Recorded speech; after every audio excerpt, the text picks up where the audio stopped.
Okay. Um, where's my game? There it is. Hello, hello.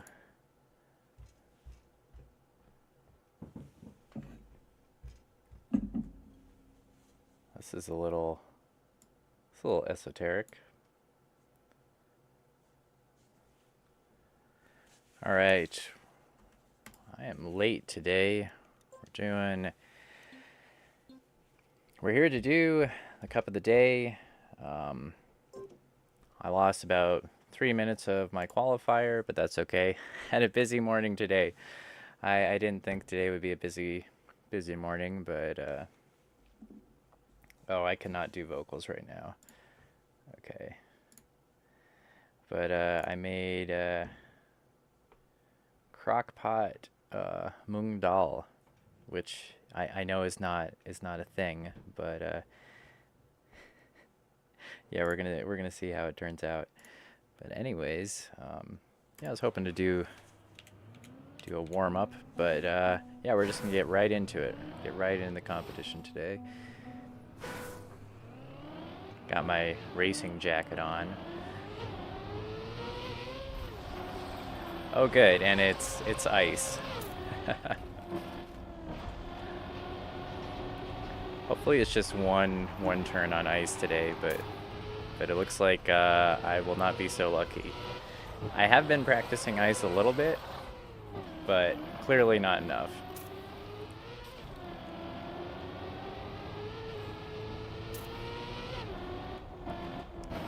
But that's kind of my second thing I want to do today. Is after this, I want to practice ice some more. So it's just gonna be a struggle bus today, but that's okay.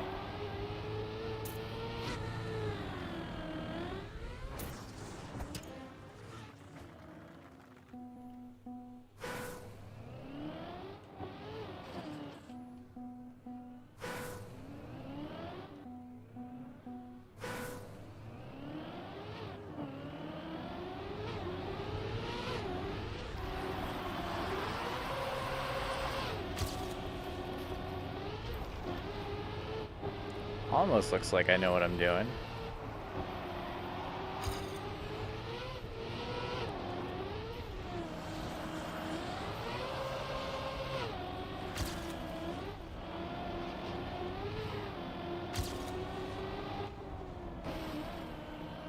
Almost.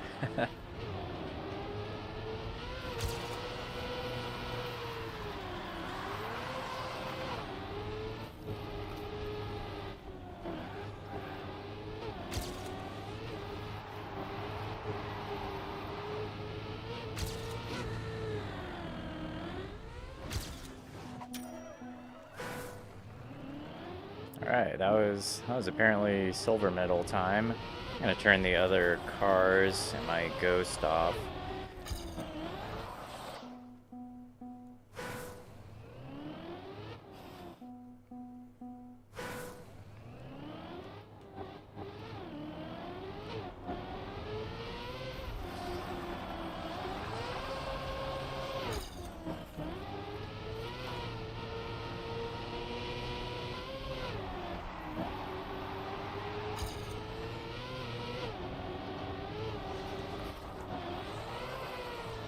Oh boy.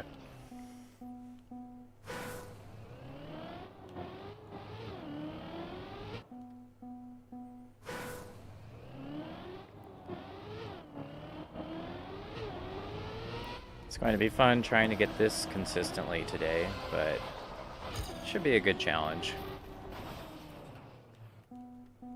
Because it's going to be very easy to do something like that.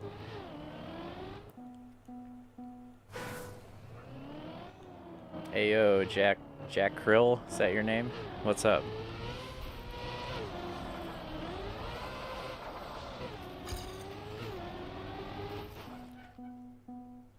Oh yeah, you're my newly crowned moderator.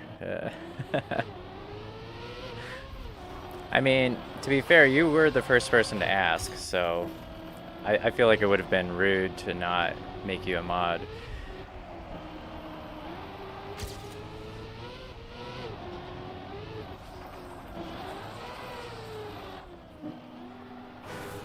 That's what we like to hear. Just ban anyone that you don't personally agree with, and we should be good.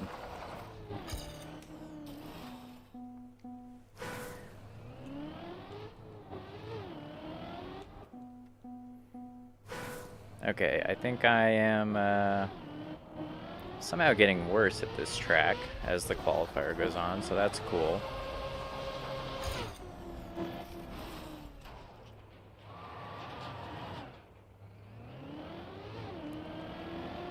Yeah, so right now I'm qualifying for the Cup of the Day, so you get 15 minutes to put down the best time that you can, and that places you in a division.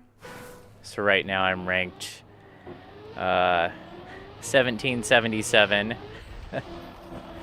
and there's 64 players per division, so I don't, that math is too hard. I'm going to be placed in a really high division today, which is, you know, it's fine. But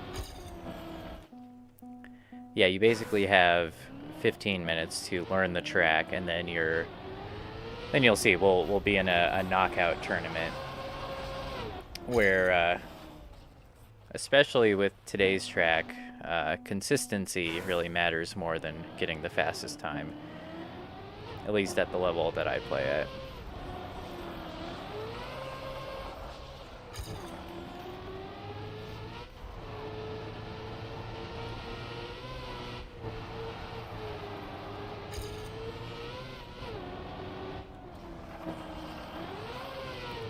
And it's funny that I would say that the Cup of the Day normally doesn't have ice, but today it does. So you guys got to see both of the ice maps so far this month, which is fun slash painful for me.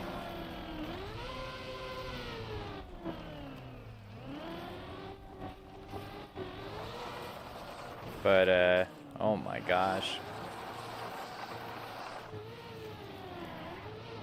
Jack, are you still sick too?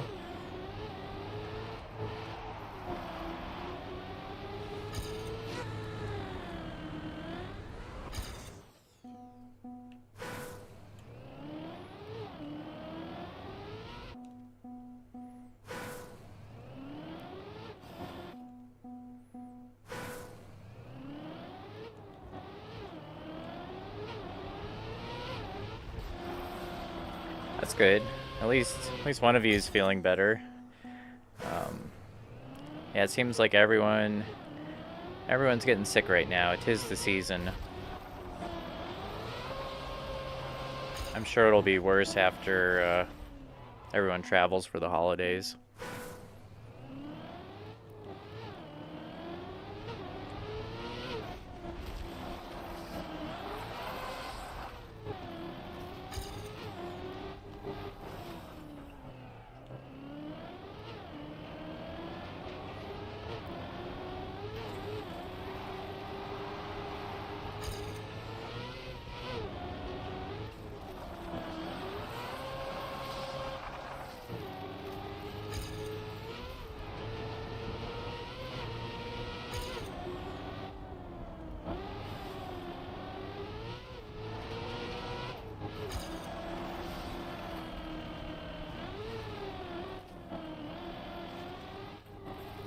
I know this run isn't going to get me a better placement, but I need to figure out a way to do this track more consistently. Otherwise, I'm just going to get knocked out immediately, like the last time there was an ice map.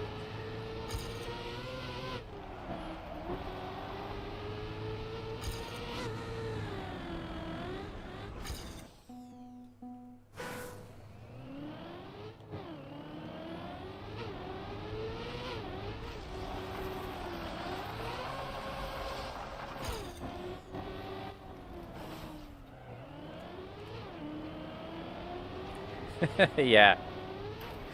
Yeah, ice is tricky. There is a technique to it. So like you get your car sideways and then you can accelerate, and then you can let off the gas if you want to stop turning, and then you kind of tap the brakes if you need to turn more. But it's all kind of like delayed. You kind of have to know what's happening before you do it, if that makes any sense. I think that makes no sense, but you basically have to know when you start the slide what adjustments to make, and then you can make those adjustments and also keep your momentum.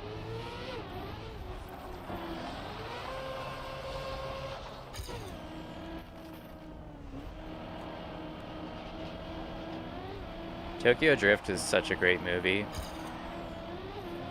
I mean, it's actually not, but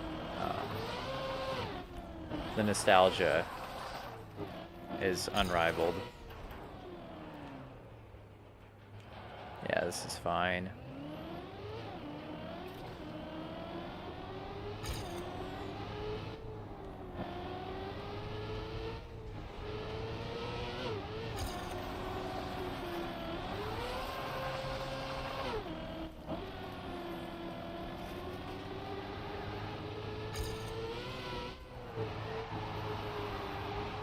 You mean you haven't seen every single Fast and Furious movie? Because that's a shame if not.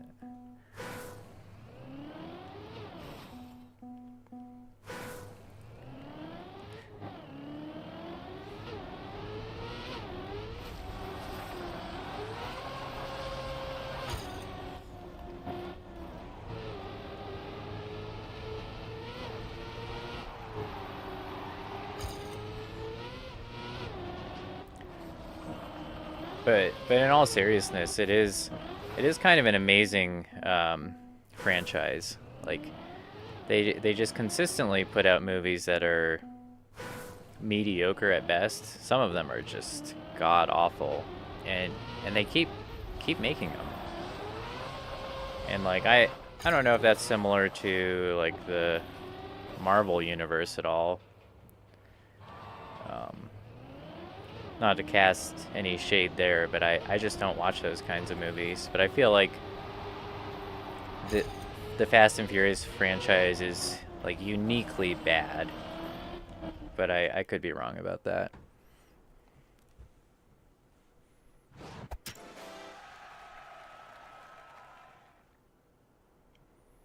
Right. But I mean, movies that make the most money at the box office, in my mind, usually have like some redeeming qualities. And with some of the Fast and Furious movies, I can't really say what that is. I mean, I guess the actors are attractive, so that's something.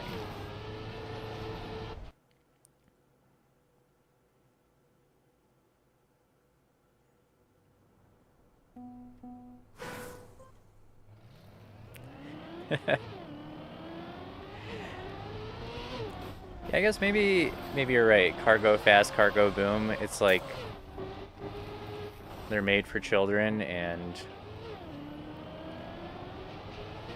well, especially we know now in America, like most people do have the reasoning skills of children in this country, if nothing else. So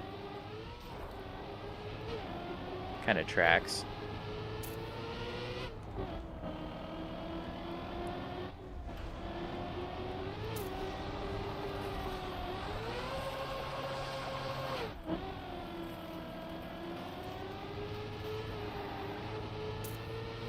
But I mean, it's worse in America, right? Like,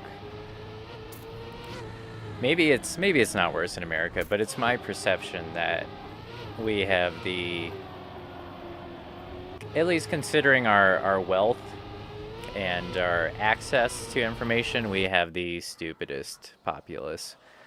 But I don't know. Maybe I'm wrong about that.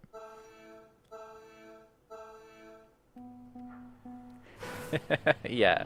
Yeah, we at the very least we have that reputation, right?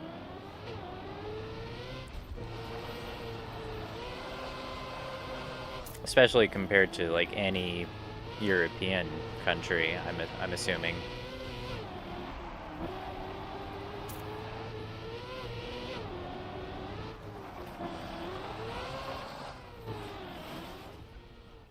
All right, so this is the first round of the tournament.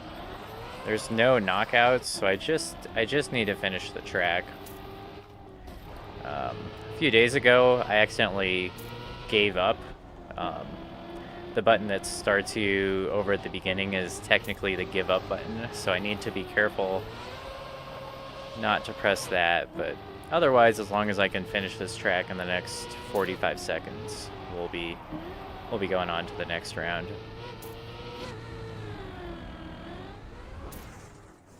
I am curious because it says there's 57 players in this division, but now it says there's 58. And we have about at least 5 DNFs, and I'm wondering if they're even going to be knocked out. Because to be honest, I'm not sure.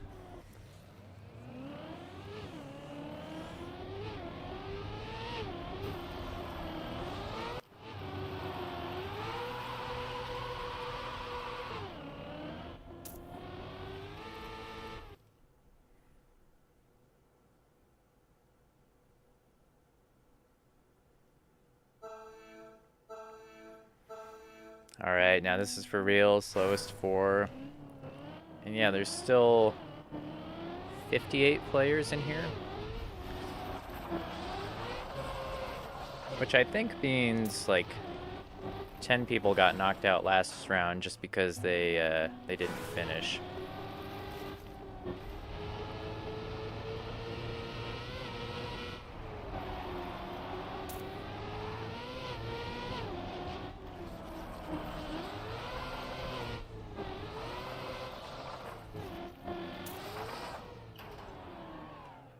Yep, this is fine. This is fine.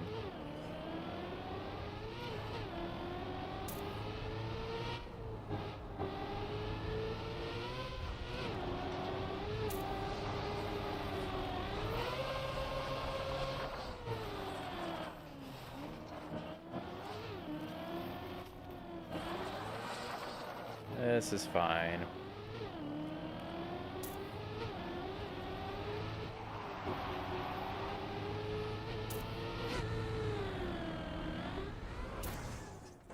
.23.5 seconds off of the leader, but hey, we made it.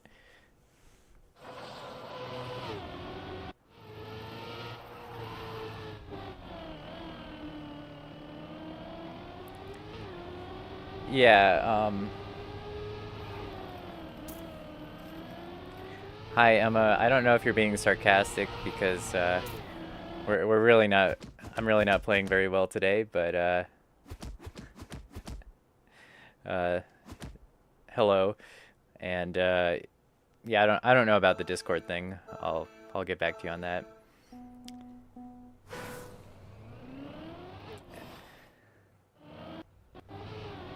Oh no, did I just give up? Wow.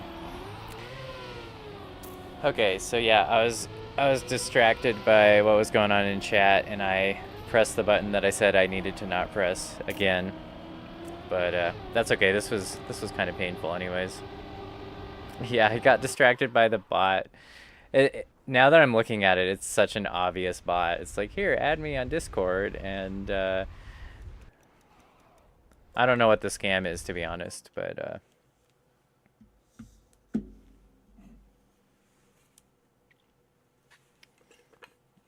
yeah, what the hell, Jack? You're supposed to take care of stuff like that so it doesn't distract me. You have real responsibilities now.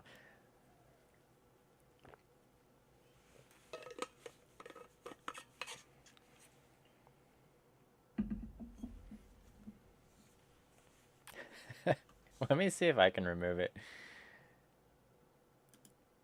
Let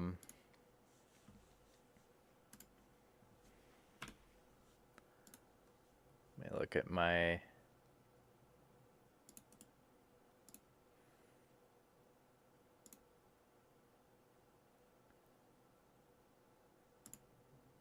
All right. I timed her out. My first time out. Oh boy.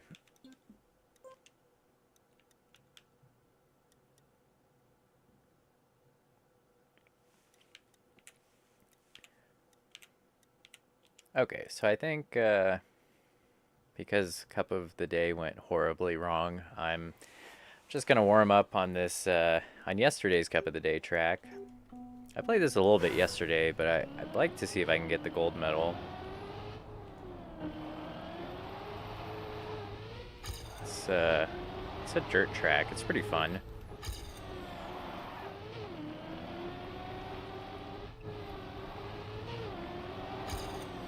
Dirt is another one that I feel like I struggle with a little bit, but at least it doesn't feel like I'm completely out of control, so that's something.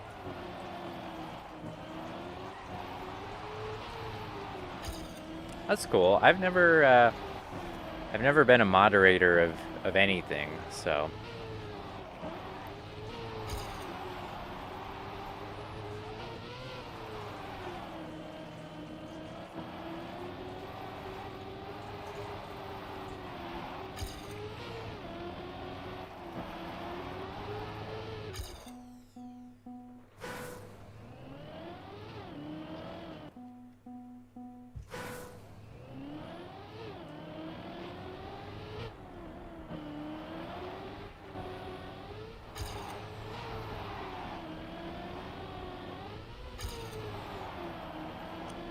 kind of makes me sad that Twitch bot exists. I don't know why I'm surprised. Like, there's spam bots everywhere nowadays, but the fact that I was like live and I don't know, I was fooled publicly by that thing. It makes me kind of mad. Not that I like getting scammed in private, but it feels extra mean when someone's streaming and they're like, "Oh wow, someone's watching my stream. How exciting!" And then it's just a bot trying to scam you. Like, that's pretty rude.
Yeah, I'm assuming that.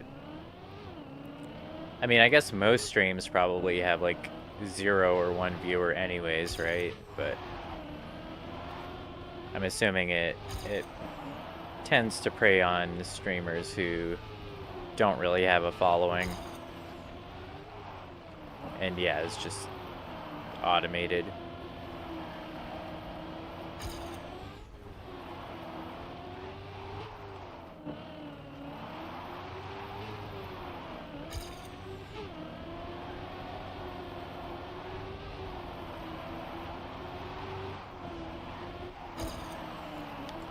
But to answer your much earlier question, I do definitely play much worse when I'm streaming. I also talk worse when I'm playing a game. So it's kind of a, I don't know, I think it's just something I need to get used to.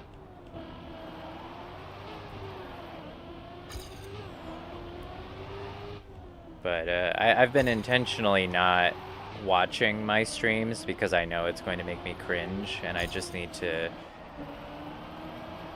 get through it.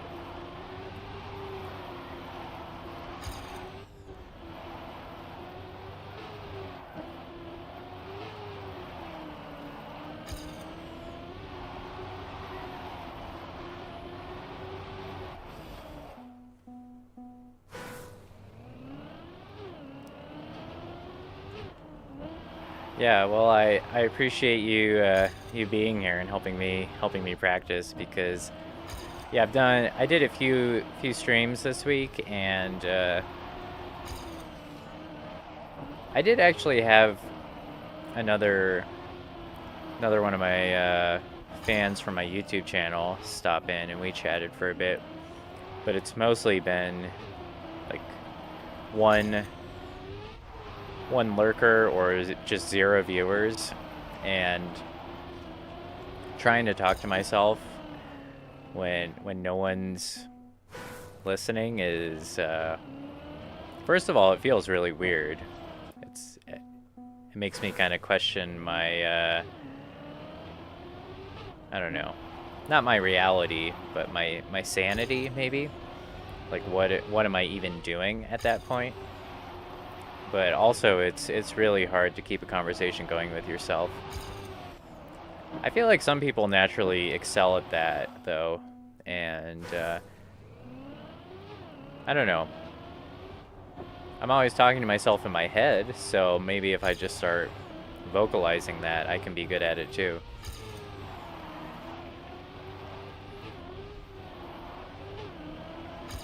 Although not all of the voices are mine, so that might be kind of hard.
Uh-oh. Jack, we've got another bot.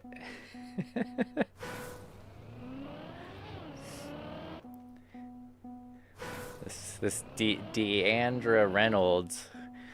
Yeah, I know. You shouldn't say your real name on the internet though. You're gonna get doxxed.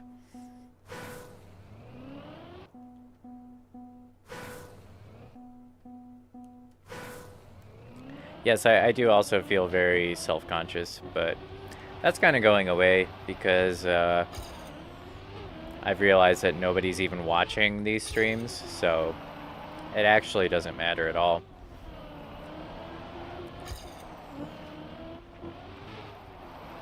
Oh wow, you really are wielding the moderator tools, the ban hammer.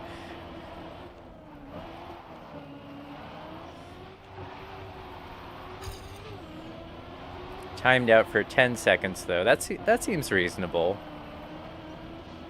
Not like 10 minutes or anything. Yeah.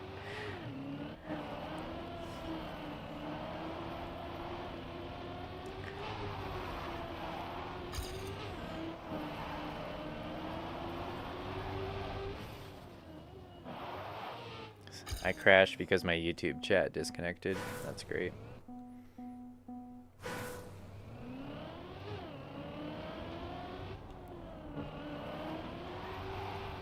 Yeah, I was thinking the same thing. Like I should, especially if I ever want to make any money on YouTube, I need to get 1,000 subscribers somehow, which I don't think is gonna come just from live streaming. So I'm going to have to do some edits, throw some edits together of something. I just don't know what. Like an edit of me learning how to ice slide is probably going to be. I mean, I guess I could see where that could be interesting, maybe. But also, sounds really annoying to edit.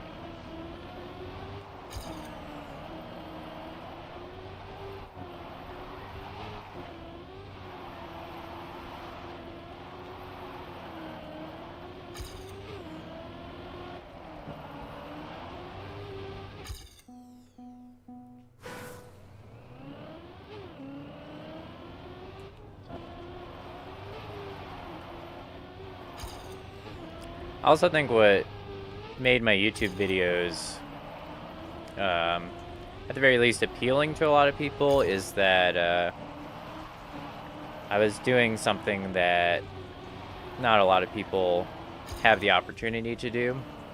I also was in really beautiful places, and so it was really easy to just point the camera at something unique and cool and just have that be the video. But anyone can play Trackmania, and I'm certainly not particularly good at it, at least not yet. So it's just kind of, I don't know. Maybe it's too early for me to even be streaming, but I kind of don't think so. I think I should be getting this practice at the same time as well, and it's gonna take me a long time to build an audience, so it's time to start that right now.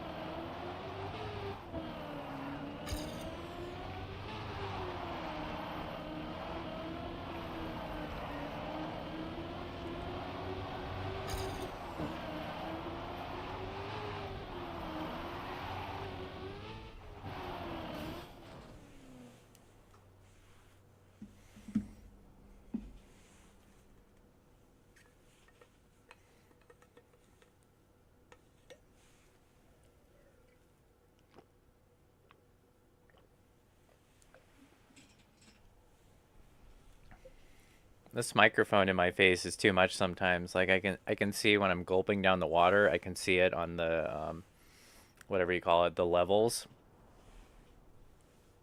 I think I need to mute myself.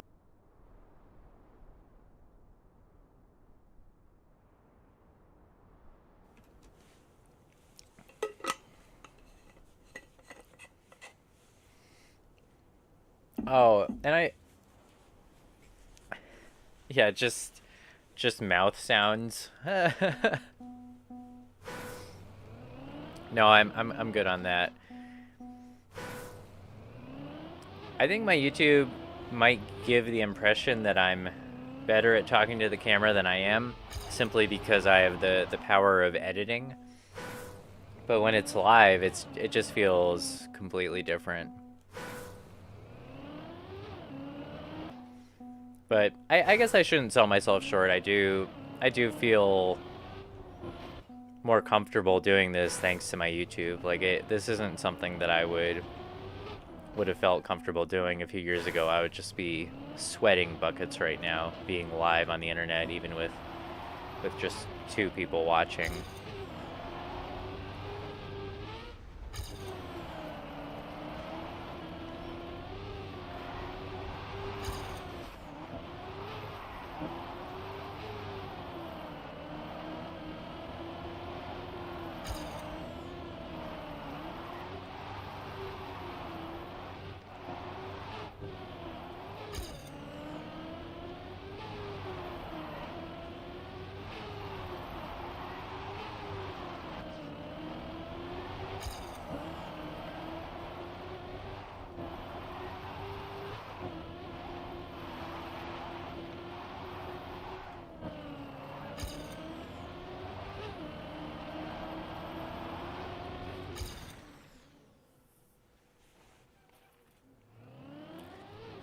Thanks.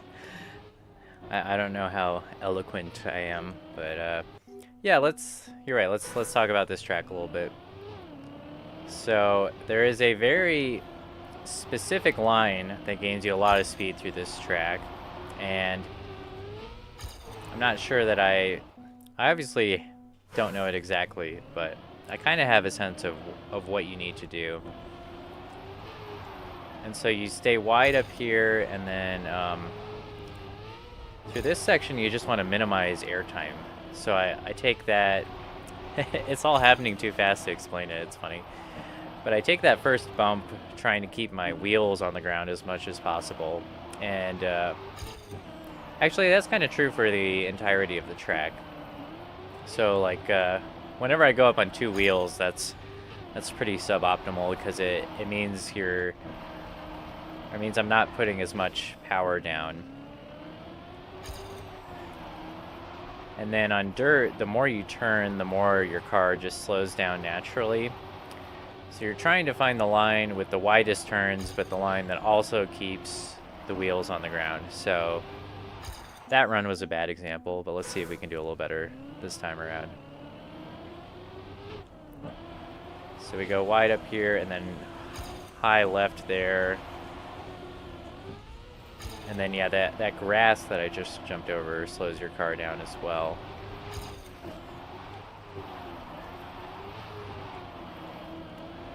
And then we'll go wide through here. That little jump was not great, but not the end of the world.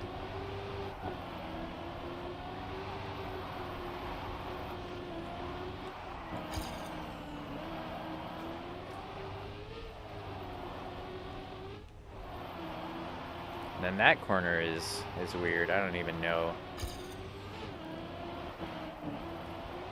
how to describe that. It's like you have the contour, like there's an inside dip, and if you can stay in that dip, then the car basically turns itself.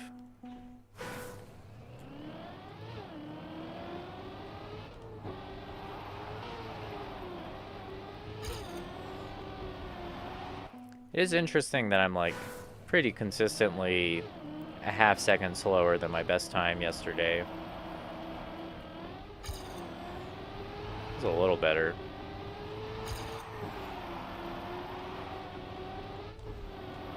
I think it's just about finding and remembering the right line.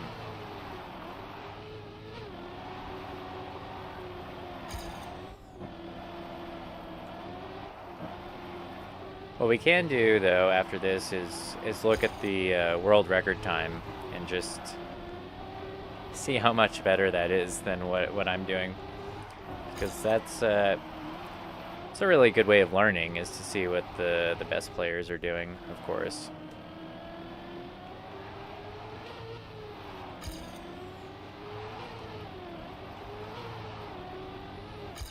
So yeah, we're putting down like 53.8.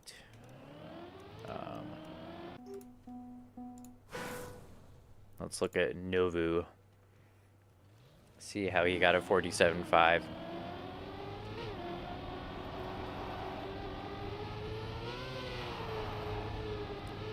Oh, okay, that's interesting. So he doesn't try to jump over the grass, he just drives on it. And then, yeah, so close to that, clipping that flag on that corner. And then real wide there.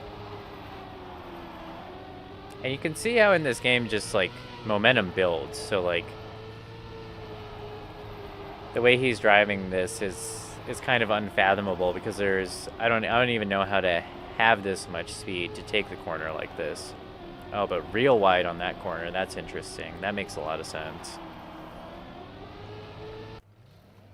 And yeah, you can see a lot of practice went into that.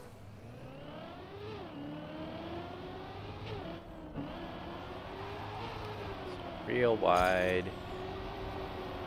Just drive up on the grass. I don't know how he does that without getting any air, or basically zero air time through the grass. Because I seem to always jump a little bit.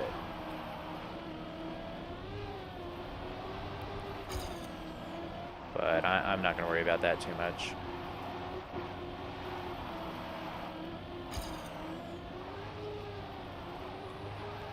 Alright, this is feeling a little faster. It's funny how just looking at the faster line, like I don't feel like I'm consciously doing anything that different, but it's clearly faster than anything else I've done today. Hey, PB. Alright.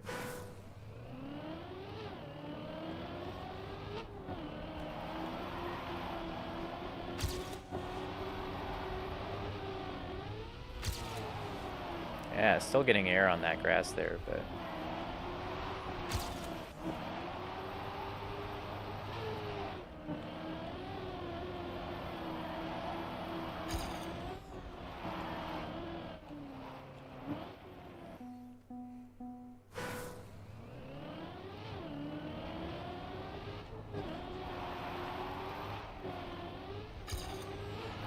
yeah. It's crazy for me too, because like I said, consciously I'm really not... I guess maybe I'm trying to do things a little different, but...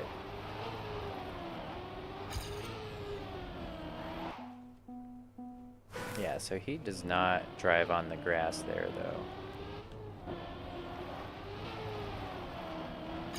Just go straight, and then up the grass.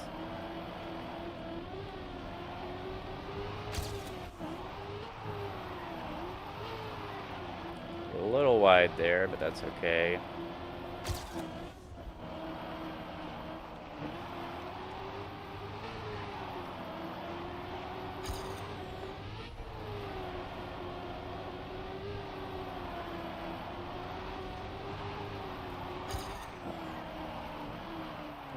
Oof. Yeah, too wide there. It's okay.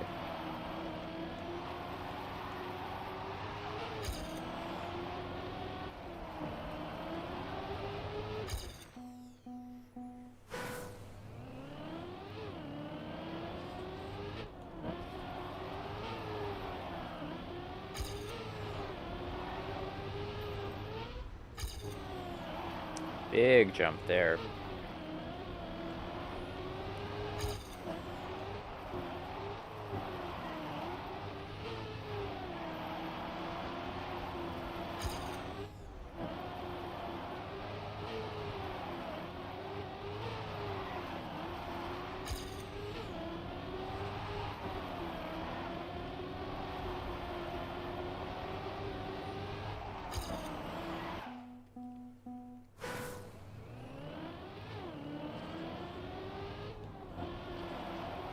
Yeah, the guy who was hanging out in my chat, I think it was yesterday, he was describing this game as like one of the sweatiest games you can play, and first of all, I thought that was a really funny description because I feel like it's pretty accurate. Like, this is not a casual game. Like, you just like, I don't know. I don't even know what casual games people play anymore. I want to say like Candy Crush, but I feel like I'm showing my age by saying that. But yeah, this is kind of a...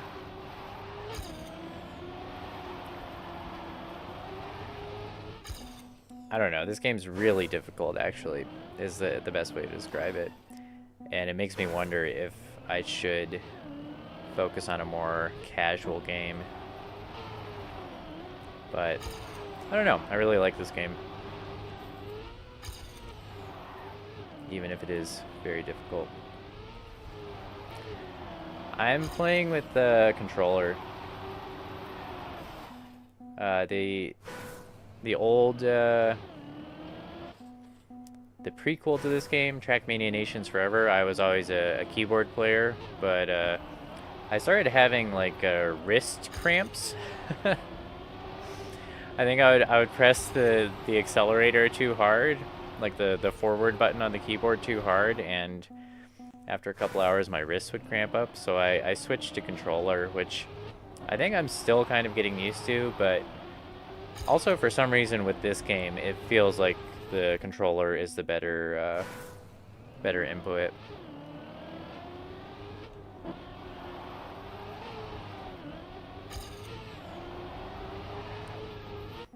But yeah, I'm using the Nintendo Switch controller, which I'm sure is pretty uncommon for this game. I think most people like either like the PlayStation Pro or the Xbox One S Pro SX 500 controller, or whatever the heck the $200 Xbox controller is called. But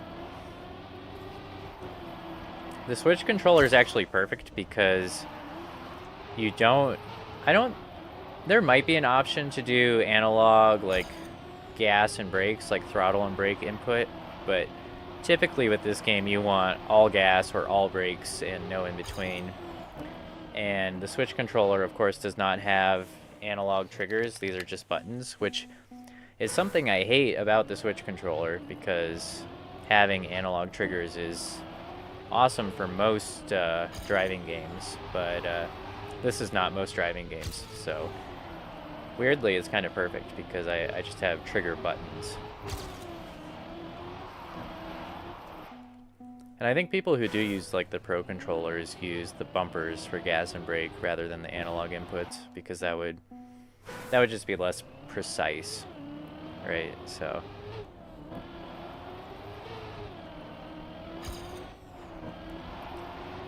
Micro Machines. I don't know that I'm familiar with Micro Machines. For some reason that does ring a bell. Is that a TV show?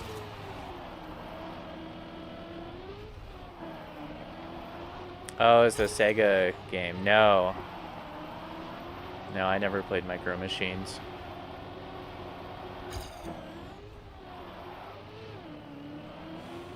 How young am I?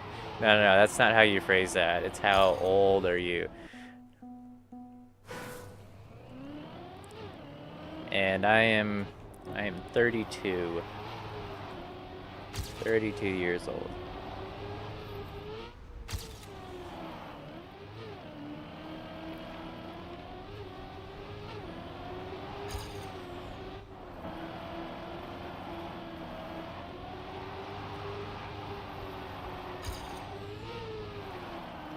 So I started out with a Nintendo 64, and then I got a PlayStation 2. I feel like it's maybe because I was an only child, though, I didn't have a lot of games, at least not for the Nintendo 64. In fact, I only had 2 games for the Nintendo 64 when I was a kid. It was Pokemon Snap and Pokemon Stadium, and then a handful of PS2 games. But I really didn't get... I didn't play a lot of console games that were popular at the time. One of my friends had, like, everything, though. He had Mario Party and GoldenEye, so I did get to experience those games, but I never really got to get good at them. You know, I just went over to his house, and he would murder me with the Odd Job hat over and over again, and then I was like, yeah, I don't like GoldenEye. So...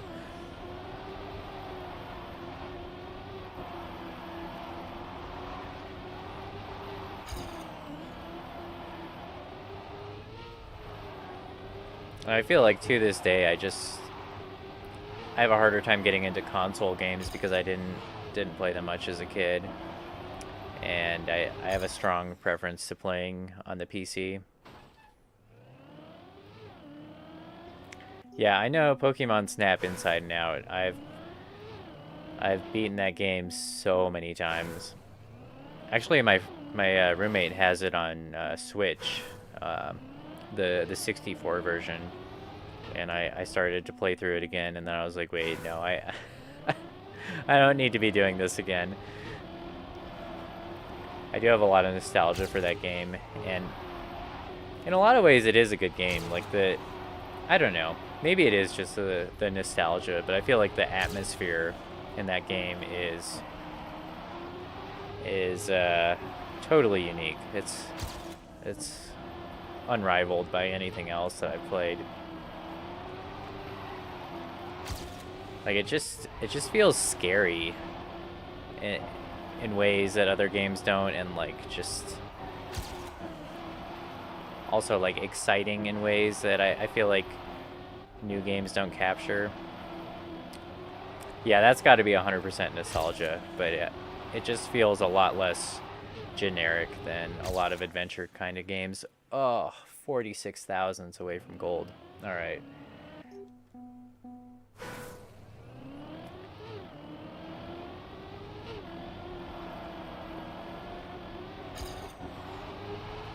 Yeah, I don't know what I did different that run, but we were on it. Yeah, I think the idea of pacifist games, the fact that it's its own genre is, or like, I don't know if it's its own genre, but it's the exception and not the rule is kind of interesting. Like usually when you're playing games, you're blowing things up or killing enemies or fighting, right? And the idea that instead of fighting, you build something is kind of cool. My roommates have just started playing Stardew Valley again, and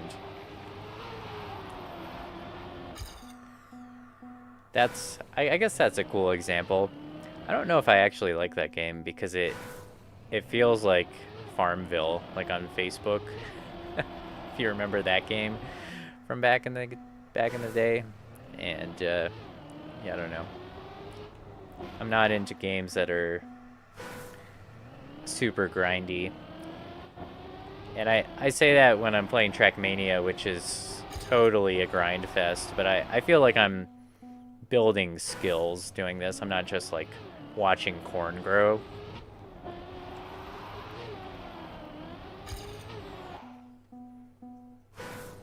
Yeah, I played a little bit of Farmville, I'm not gonna lie. It was fun for a few weeks, and then you realize you're just doing the same thing every single day.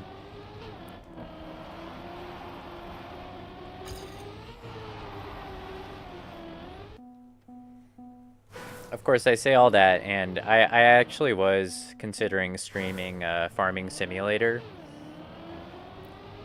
because that game looks really fun to me. I don't know why. It just seems like it'd be a good game to stream because you're just chilling, you know. You're on a tractor or whatever, and everything's happening slowly. I guess I don't know much about that game because it gets, from what I understand, it gets pretty in depth.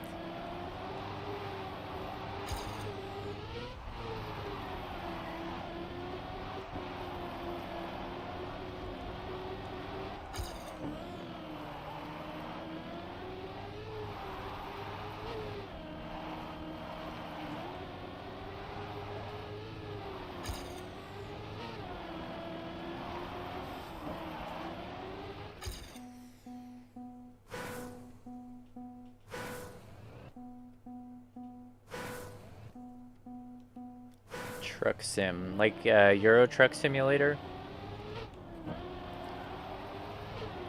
I used to like those truck sims when I was a kid too. I had a game called Hard Truck,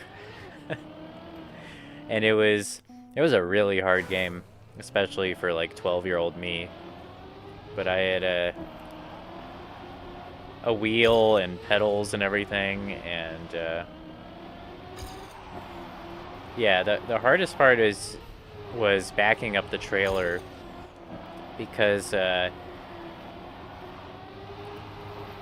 basically in the hard truck universe, the time just the clock was just faster, so it was like you had 8 hours to drive between two destinations, but because the clock was going faster, it would literally take like 3 hours for me to back my trailer up. I mean, not in real life time, but in hard truck time. But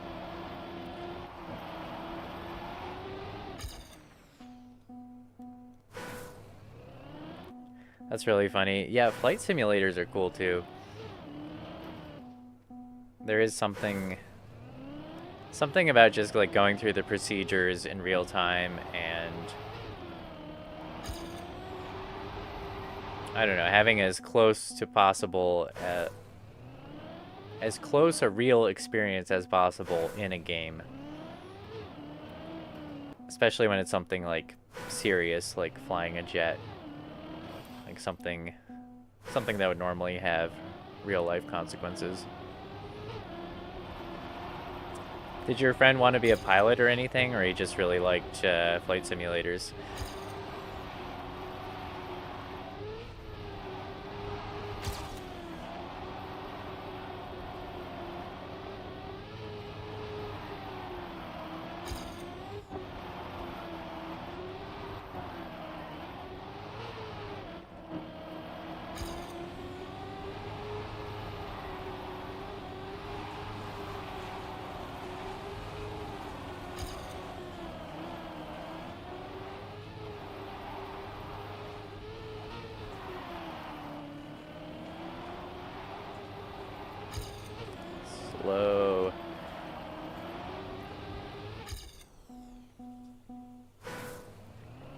Yeah, he's just a huge nerd like me. Yeah, that makes sense.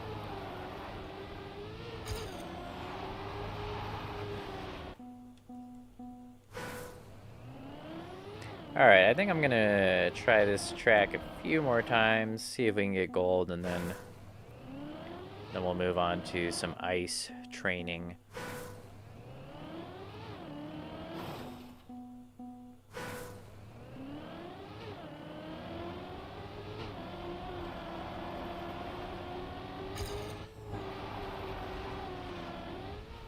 I hope I'm actually live on YouTube.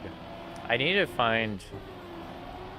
I mean, I think the problem is every time I've gone live, I've been rushing to make the track of the day, and really I need to just take a couple seconds to make sure both of my streams are live, because getting this all set up in OBS to stream to both platforms has been weird, to say the least. It feels like I'm doing something wrong.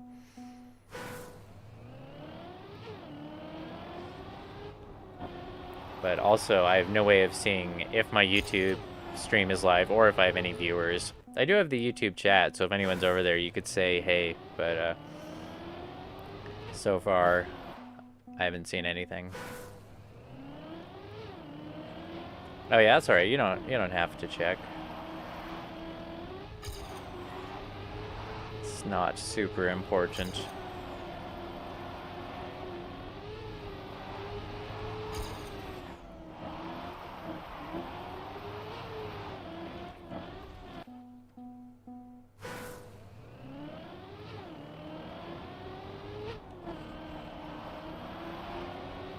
Well, yeah, it's because that's not my, it's not my, handle.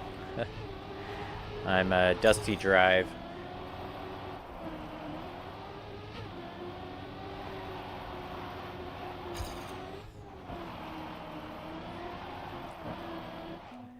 My roommates were searching for my channel the other day, and apparently when you search Dusty Drive as, I think as one word, you get this like 13-year-old's Roblox channel, which I thought was pretty funny.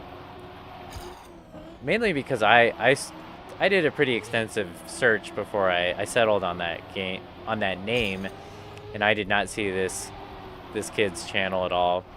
But apparently it's out there.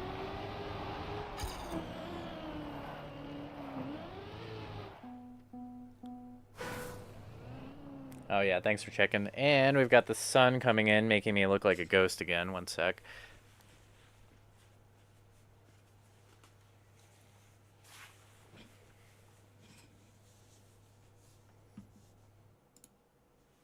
I feel like I'm still kind of ghostly, you know?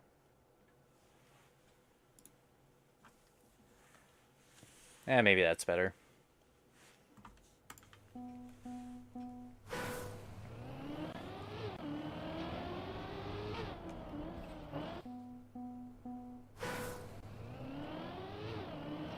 That's good. I think my preview window is tiny, and then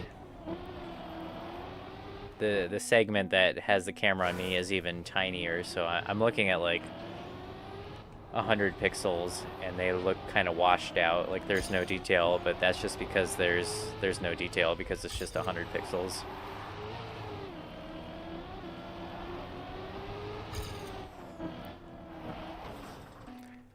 Alright, let's give this 2 more tries, and then we'll move on.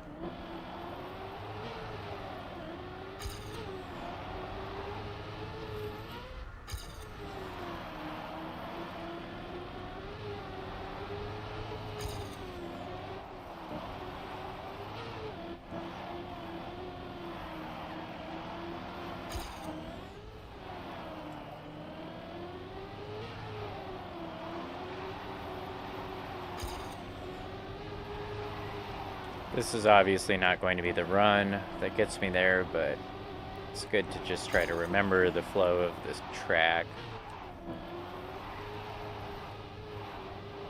That corner's tricky.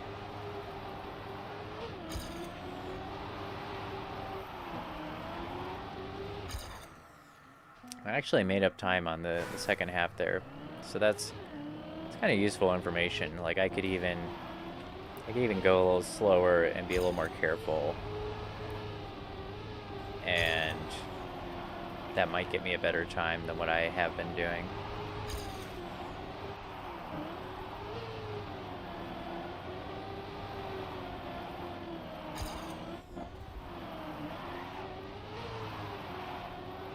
There's this saying, and I always mess it up. It's like, slow is smooth. Wait, no. Fast is smooth, and smooth is slow. So, this applies to driving real cars probably more than this game, but the idea is that if you're driving as fast as you can, it sometimes looks and feels slow.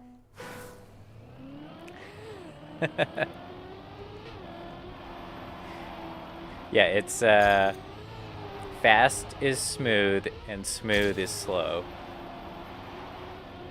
I think. You could probably Google that and find the actual quote that unbutchered by me.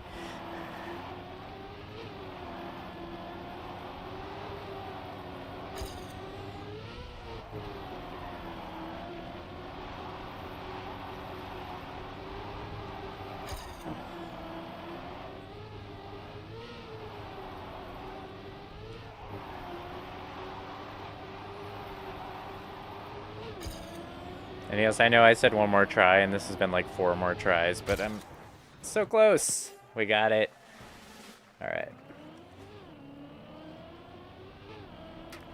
Hey, yeah. I think that's why I always mess up that quote, because it's kind of dumb. Like it actually doesn't make any sense. All right. Let's do some ice.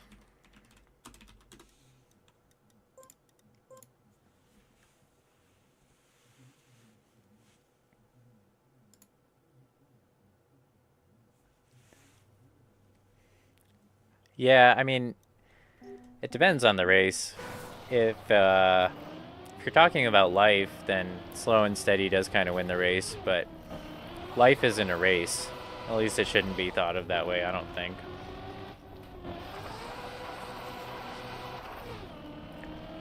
Alright, so this map is just one big sheet of ice, and yeah, the hope is that I can get a feel for sliding on ice. It's kind of hard to feel like I'm learning anything doing this, though, because there's no landmarks. I'm just kind of sliding. But let's say I'm in an ice slide, and then I tap the brakes, and oh yeah, that does make the turn much tighter.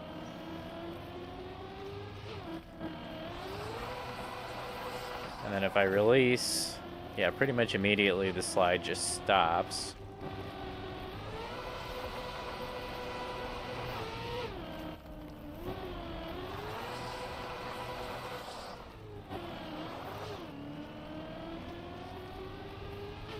Yeah, this mechanic is just weird. I think it's just gonna take time.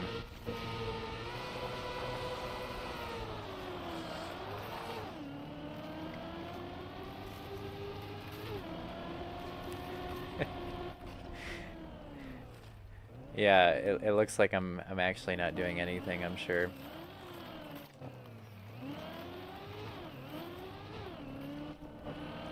Alright, I think I understand ice well enough to move on from this map. Well, I might take a couple of minutes here. Because when you hit the brakes, it is really weird.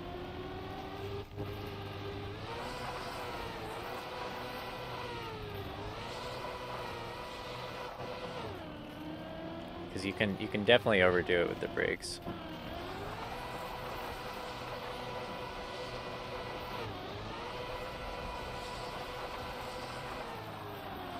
You can see the skin that I have for my car. I want to make my own skin for the car. But I don't know how. Like, this one's made so that when you hit the brakes, like, the moon and the stars light up, which is pretty cool. And I'd love to do something like that. I don't know if I'd do space theme. I mean, obviously I picked this one because I like space, but I kind of wanted to do like a desert slash Southwest themed car.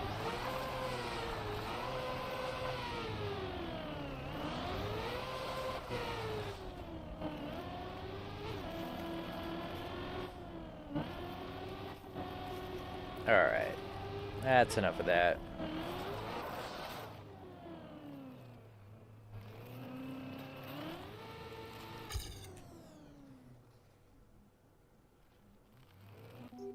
Yeah, it's true. I am all gas and no brakes.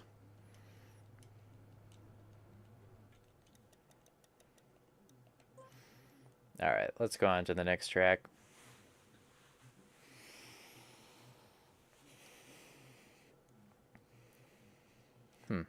Unable to download a Discord skin. So what that was telling me, apparently.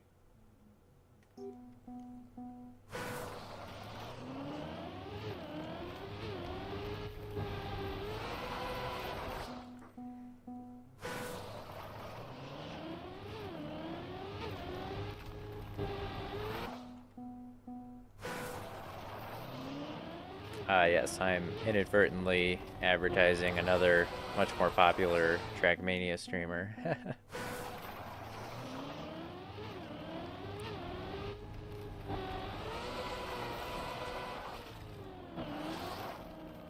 I don't even know if it's going to be useful to me to look at the world record on this track, but let's just take a look at it to see what the best are doing. So they start the slide real early and turn their car practically all the way around. It seems like that's how you do this on the very edge, and I don't think I'm ready to try that. And then the backwards finish, oh my gosh, there's no way.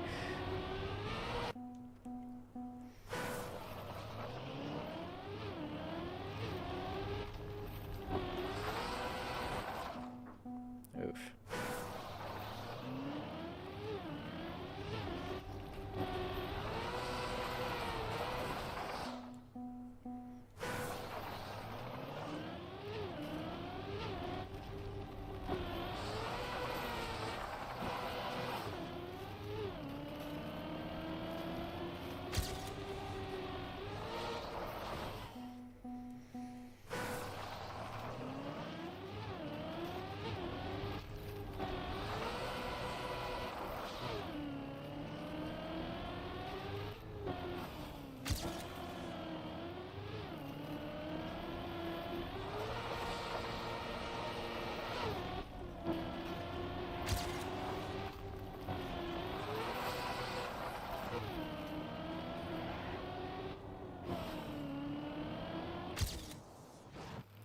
Alright, that was okay.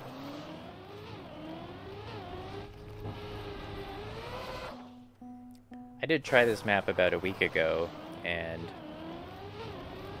I've done some practice since then, so I think I am slowly getting the hang of ice, but it's still just agonizing. But yeah, that was a new PB. I shaved about 6 seconds off, which was crazy.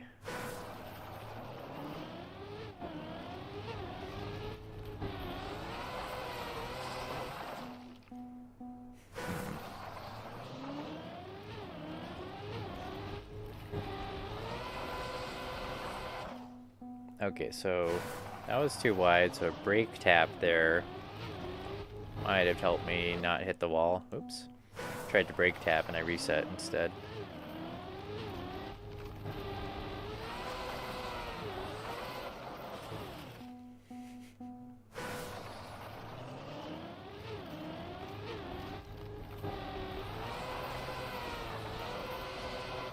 Oh, there we go.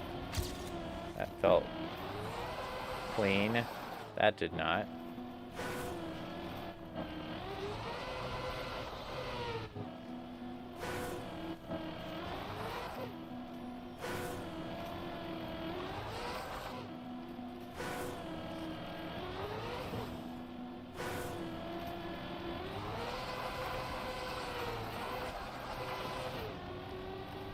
Hey, there we go. On this turn, I don't know what to think about this.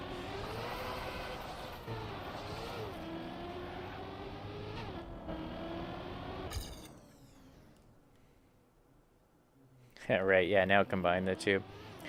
You can see at the bottom of my screen, I have this thing called the copium timer, and it tells me what my time would have been if I didn't have to respawn at all. So that would have shaved almost another 4 seconds off, but of course that requires linking the two without resetting,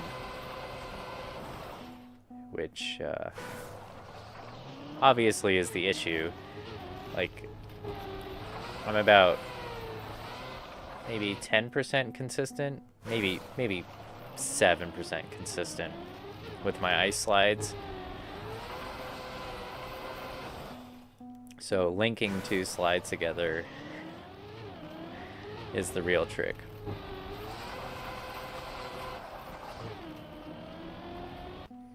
Yeah, this one's hard. I wonder if I do need a brake tap.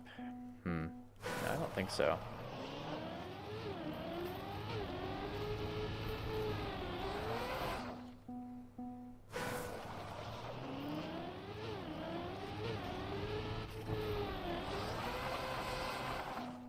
All gas, no brakes, early turn. Maybe you're right, Jack.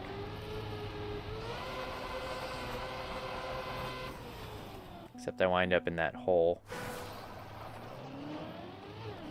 But turn early.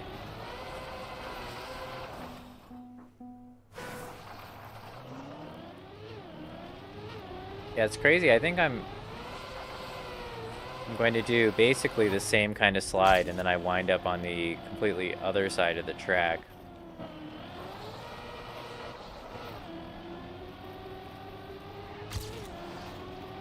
Well, we'll see if we can get a PB out of this one, because that shows improvement, if nothing else. Hey, 2.5 seconds, not bad.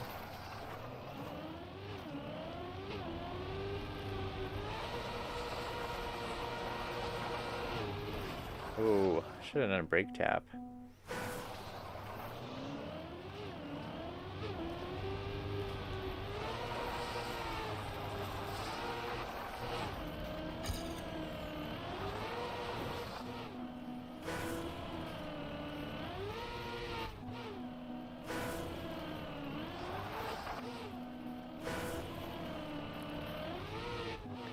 Is this...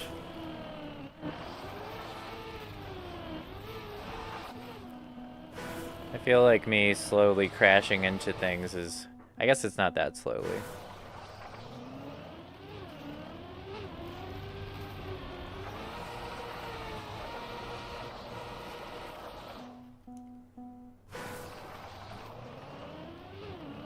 I guess I wouldn't use the word intense to describe this moment. More derpy is the adjective I would use, but I suppose I can see where you're coming from.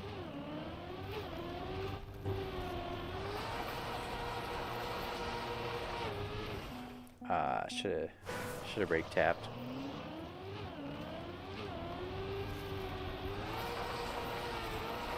Brake tap. Okay. Ooh.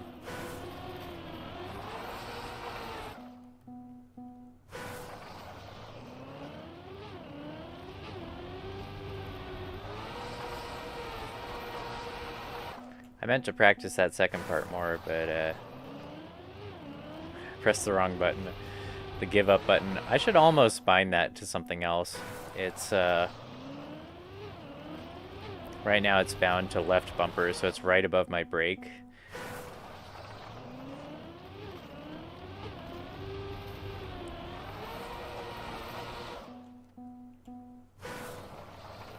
I've already lost 2 cup of the days because of that binding, or I've been eliminated. Not like I was gonna win if I didn't hit that button, but you know what I'm saying.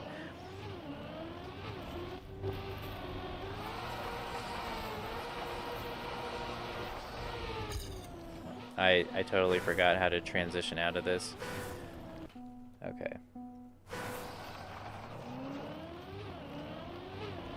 The thing is it is a button that I press very frequently, so it is nice having it handy.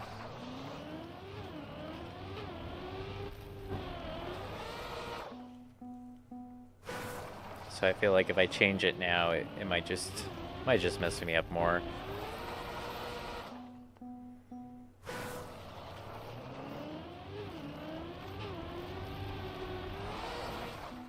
Oof.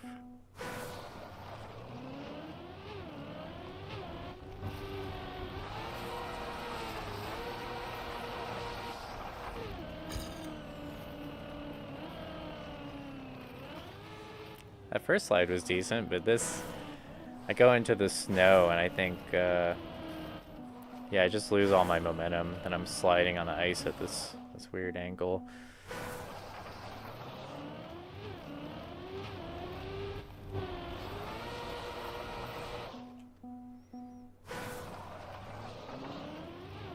This ice track is better than the one I played the other day. The one I was playing the other day was the Cup of the Day for that day, and Cup of the Day tracks are generally some of the most difficult tracks in this game.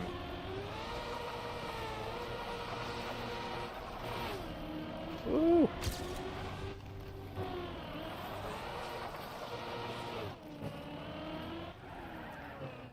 Kind of botched the end, but that was decent. We'll take it.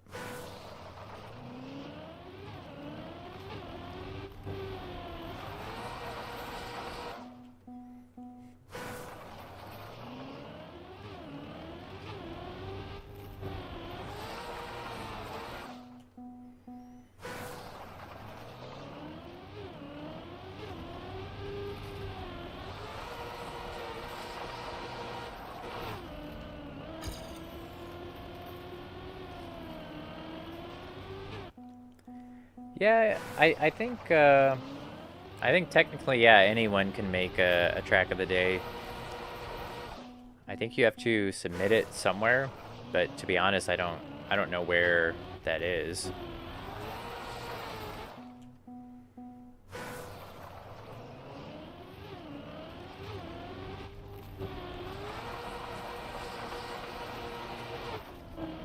But yeah, those tracks are generally made by the community. And then I do think Nadeo makes the campaign.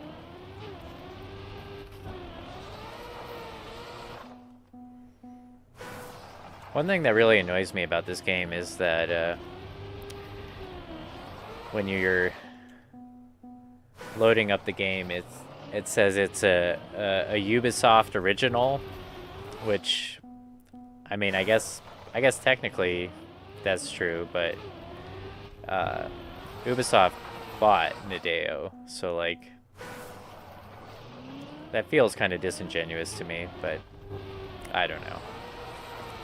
I'm also not a huge Ubisoft or Ubisoft or whatever fan.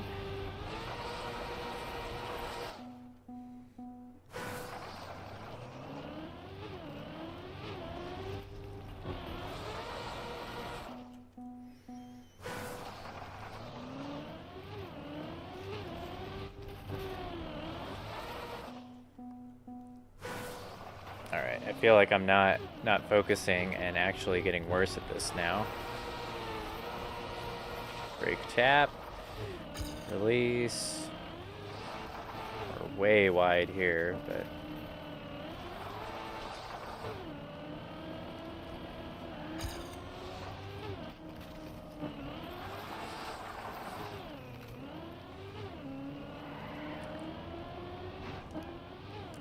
I think ice is unique in that it just has the ability to go very wrong. Like it can can cost you a lot of time. And I guess that means there's a lot of potential as well. So I can see why people like it, but... yeah, I'm now up to like 55 hours in this game. I did play a lot of Trackmania Nations Forever, but I never... I don't know, the physics in that game are different, slightly, but I guess there is quite a bit of skill overlap.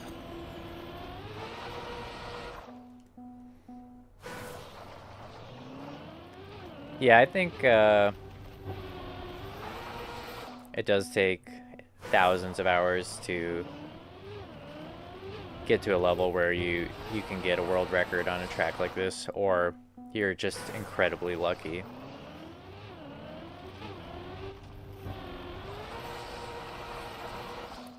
And hey, it's winter time, I have no job, so maybe we'll get there. Wintertime, no job, and I just built this new gaming computer, so... if there ever was a time to sink a lot of hours into a video game, it would be right now. Well, that's right. Especially as far as the government's concerned, I am a self-employed content creator. That's actually important.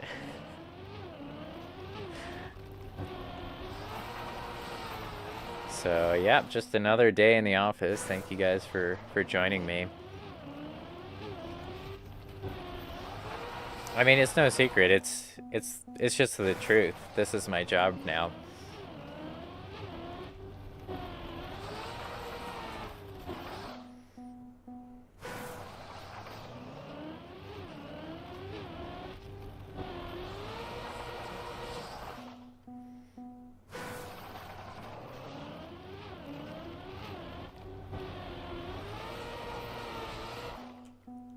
Alright, I feel like I'm getting worse again. This is just one of those things where if you don't pay attention, you wind up just making the same mistake over and over again. Or maybe that's just me. Maybe I just do that, but...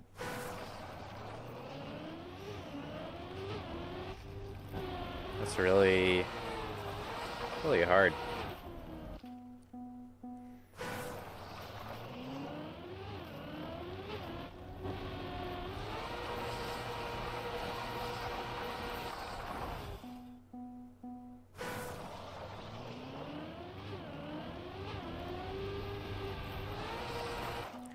Yeah, you know, there is a part of me that is going to miss making those videos because it is a really cool way of remembering those hikes that I went on. Like, especially for whatever reason, like the hiking I did in Glacier National Park, like that sticks out to me. Like I look at that footage and I'm like, wow, that was cool. Like that place was really cool, and it kind of reminds me how cool it was. Yeah, it's true.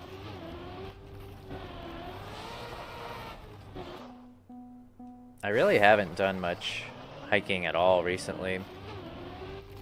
I've been riding my bicycle a bit though, so that's been fun.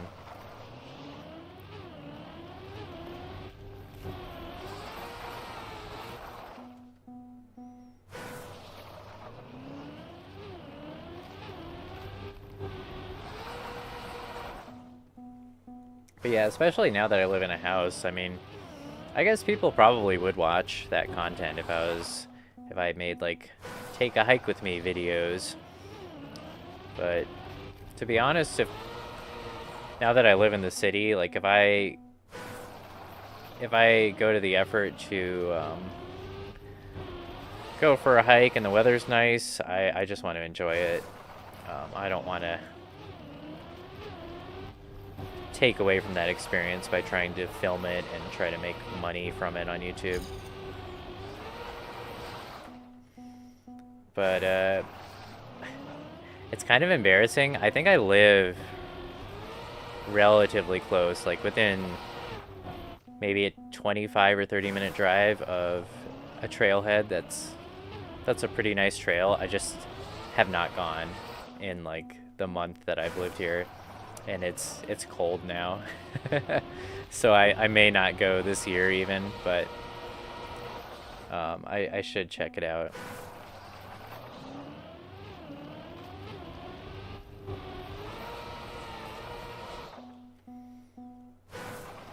There is snow everywhere except for where I'm at. So like Black Forest in Colorado Springs got like 3 feet of snow, and Denver got, I actually don't know, at least like 8 or 9 inches, but maybe a lot more than that. And we got like a trace of snow. Like our grass is still green and there's still leaves on the trees, and just this area avoided all snow somehow, which is kind of frustrating. But I also don't love shoveling snow. I mean, there is something kind of like I don't know, therapeutic about it, but I guess I feel like I wasn't really ready for it to snow, so I'm kind of glad it missed us. But I do hope it snows a lot here this winter, but I kind of feel like it won't. So, we'll see.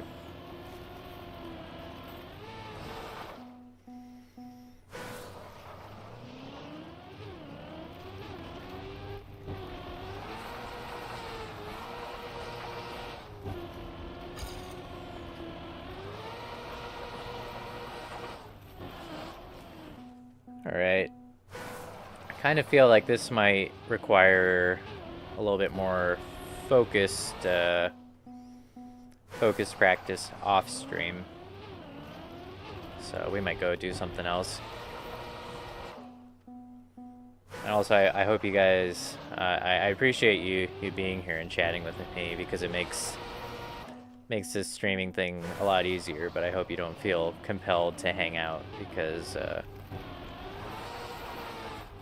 yeah, I know you have lives, and I'm going to be doing this a lot, so you can tune in whenever. I think I'm going to be doing this a lot, at least.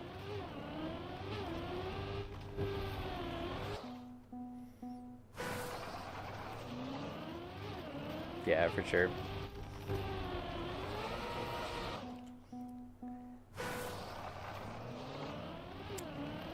So you've never had snow in London, huh? That's pretty crazy.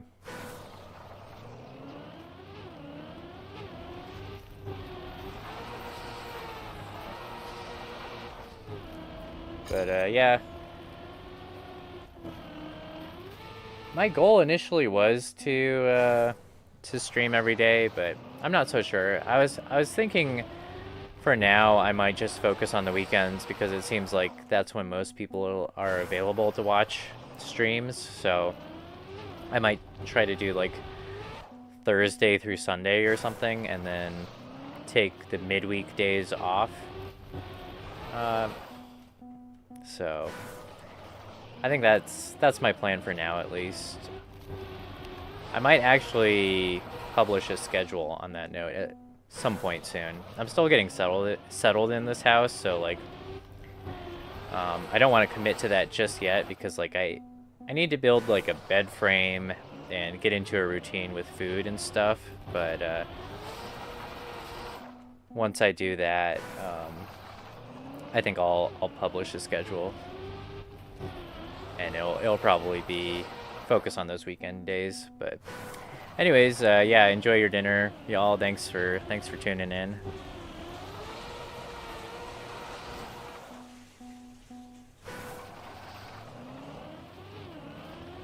Yeah, that's true too, bro. Hey man, I know who you are. I recognize your name. What's up, man?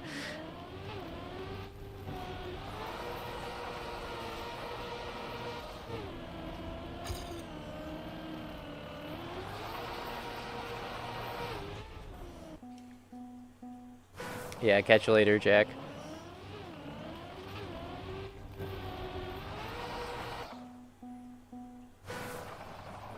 See ya, Mia.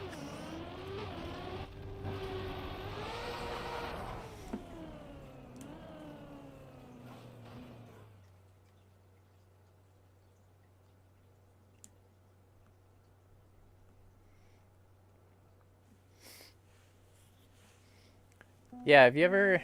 So you've played this game, I assume. Um, yeah, we played this game together? I can't remember. I'm gonna switch to something a little less painful than an ice map. If you just give me one sec.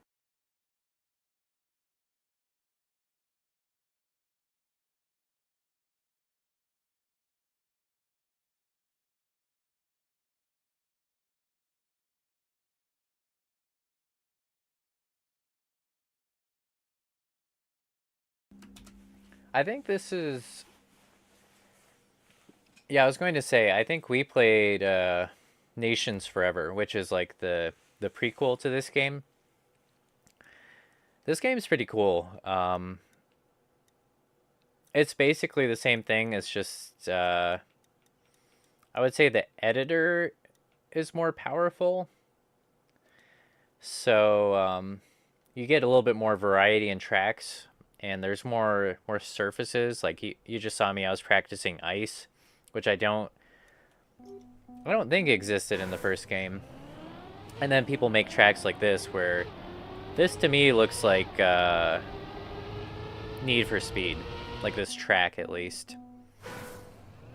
Looks like it's from a Need for Speed game, which is it's kind of cool. I think that you can totally make custom assets. And wow, this feels weird after driving on ice. It's like my inputs are actually doing something.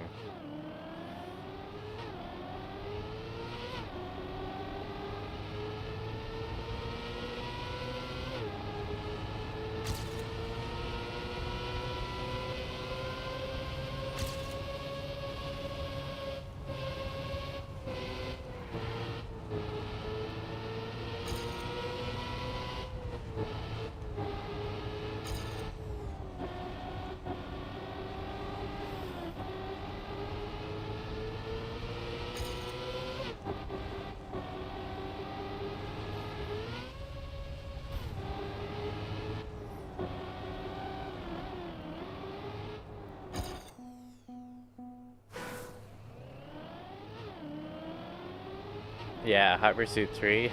That is the exact vibe of this track for sure.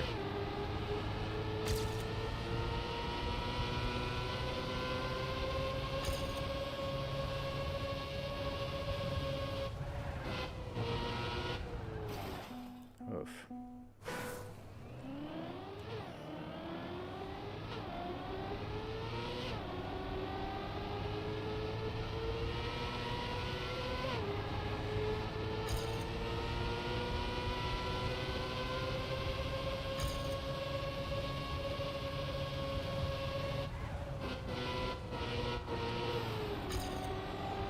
Alright, we just need to warm up on this track a little bit.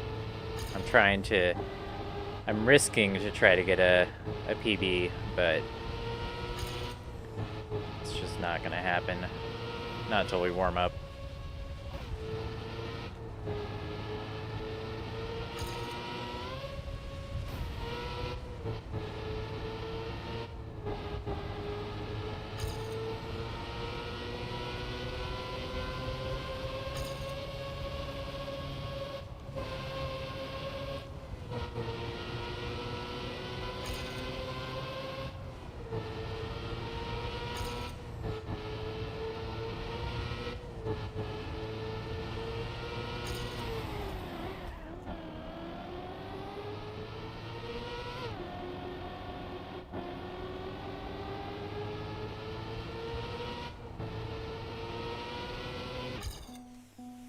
Okay.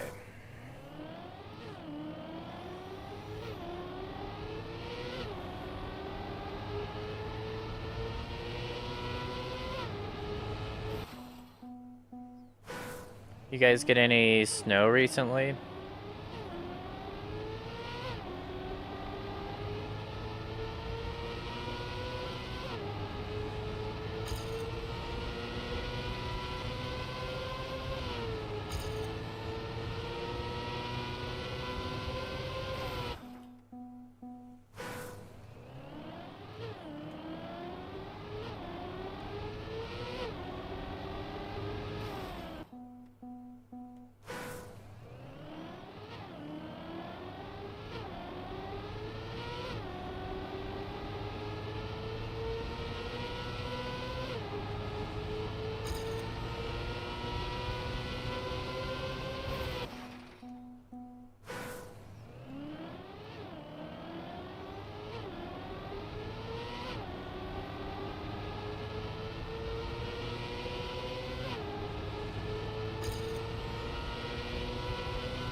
it's really hard to even have a thought while driving this track. I feel like there's no time for thinking on this track. You just steer and pray, really.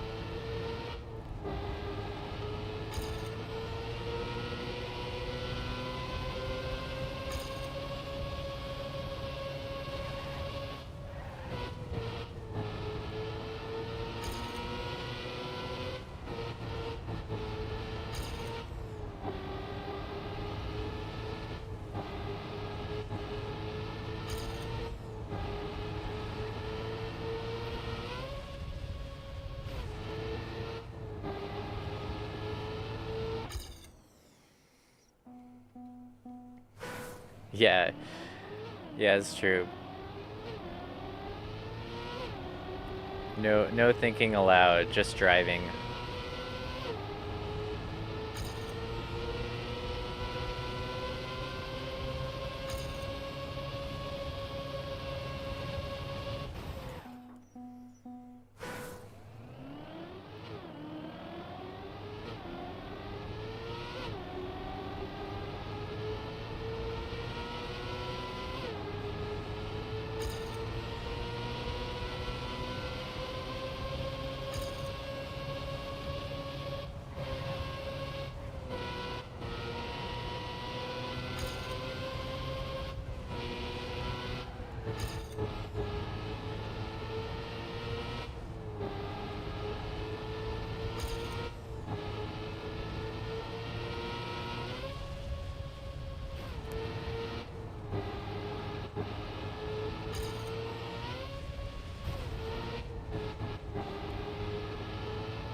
The pro line on this track is to jump over the concrete barrier right here, and then you can be in the left lane and take a slightly wider turn, which is just ridiculous.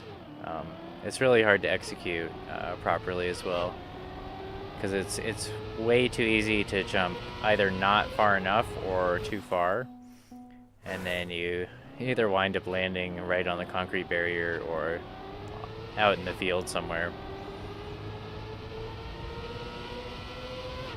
And then if you do make the jump, unless you do it perfectly, it's slower than just jumping straight. So it's pretty crazy what people do to optimize or to shave off a few milliseconds.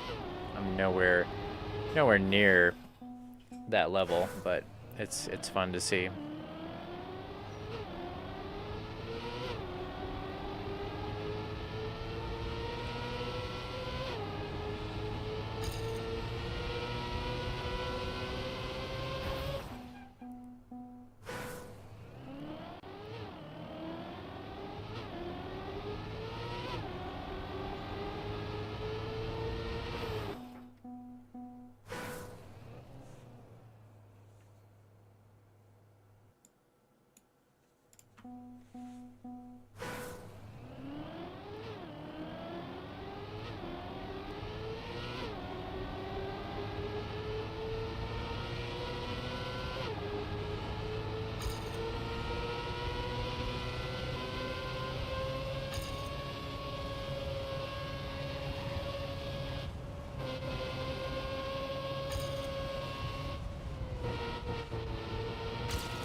Oh man, 16-hour brisket. That is a labor of love.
But the gaming rig, is that what you're asking about? First, you tell me how the brisket was, actually.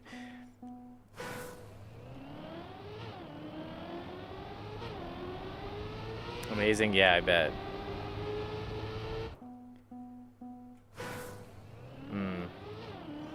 It's been a long time since I've had good brisket. That's so cool. I'm usually not much of a meat eater, especially these days, but something about, yeah, a brisket that's done properly. It's like nothing else. But yeah, I kind of went all out with the build, actually. I got a deal on the processor at Micro Center, so I got a motherboard, 48 gigs of RAM, and an AMD, what is it, 7850 XD, or no, 7950 XD. And then for the graphics card, I went NVIDIA, because NVIDIA graphics cards apparently have separate cores just for encoding videos for streams. So it's apparently, if you're going to be streaming, you should get an NVIDIA card. There's basically no other option. And I got a 480 Super OC. That's like the MSI edition. So it's an expensive graphics card, but yeah. And then I played around with a bunch of different monitors. I actually had a Samsung OLED 360 hertz monitor, but I returned it because the text fringing was hurting my eyes, actually. Like, I couldn't, in games it was fine, but I couldn't use it as a regular monitor. So I got this Alienware IPS panel that you can overclock. I've never overclocked a monitor before. It's literally just a menu option, but it'll do 280 hertz. So yeah, I'm experiencing this game in 280 FPS right now, which I didn't think I would really notice the difference from 60 that much, but I gotta tell you, it's like butter compared to what my stream looks like. It's too bad you can't stream in like 120 FPS or something. I feel like that would be a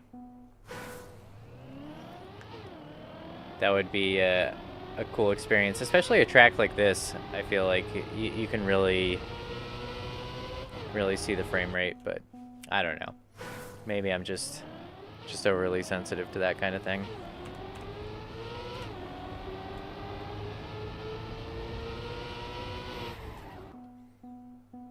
Yeah, it's the first time in my life that I've ever gone like all out on a gaming computer. I figured I'm going to have some time to play some games, and especially if I'm streaming, I might as well just get, not the best, but get something really high end. And yeah, it's been amazing.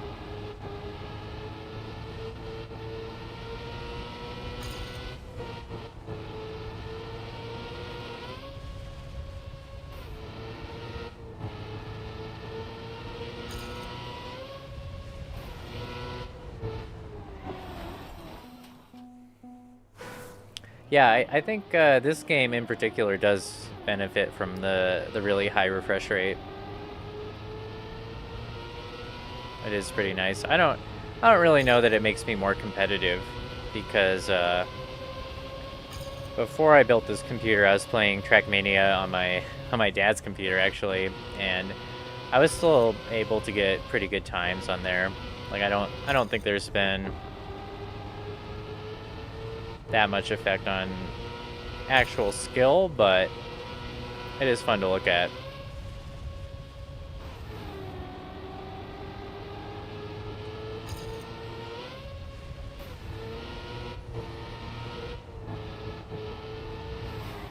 Yeah, I really didn't want to. I know some people will say that, you know, you shouldn't try to future-proof your machine, and it's better to just sell your graphics card after a couple years and upgrade to a new one. But I really didn't want to do that. I just wanted to get something that would work for me for a long time, that I didn't have to mess with. And I feel like the more effort goes into the high-end hardware. So like, even though technically 2 or 3 years from now, like a mid-range graphics card might outperform my computer, I still feel like the driver support and just all of that, the user experience will be better. So I don't know. That's someone who spent a lot of money on a computer that he didn't really need, trying to justify his purchase, though, ultimately. So I don't really know what to think about that.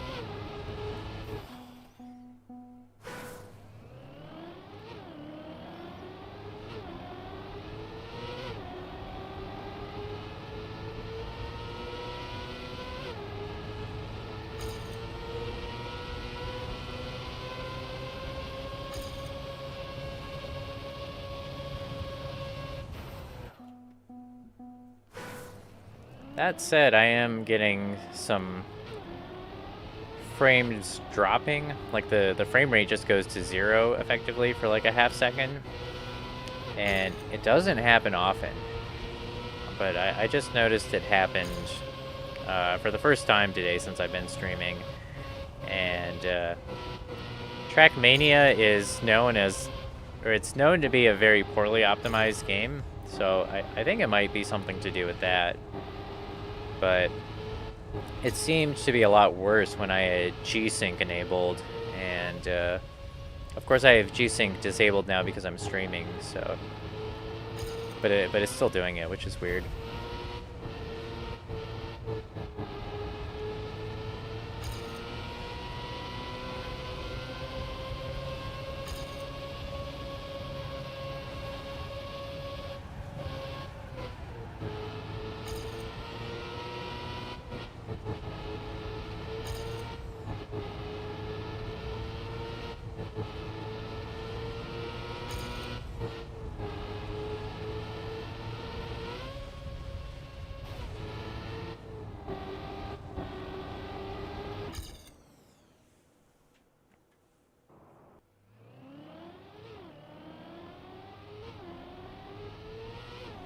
Yeah.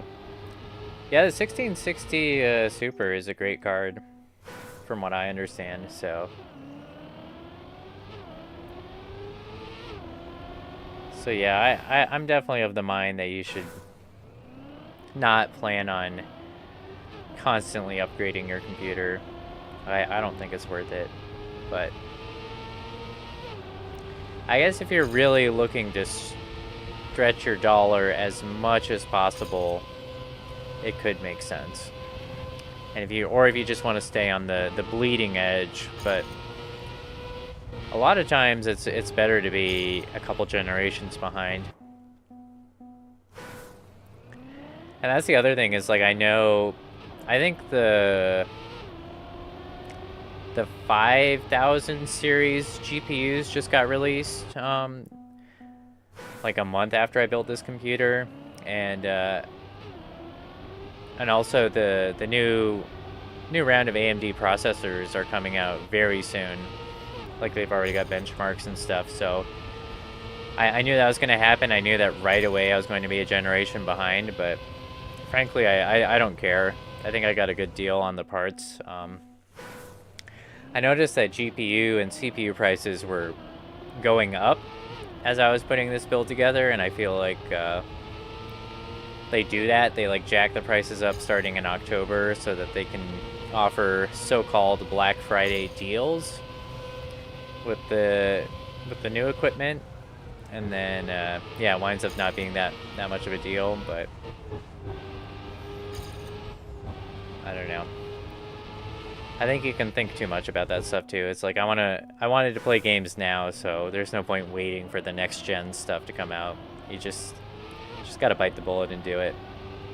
Now, if I was upgrading, I might try to time it a little better, but the last time I built a gaming computer was in 2011, so it's been a minute.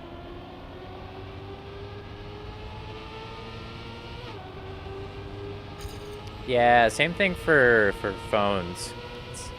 It's often better to be a generation or two behind.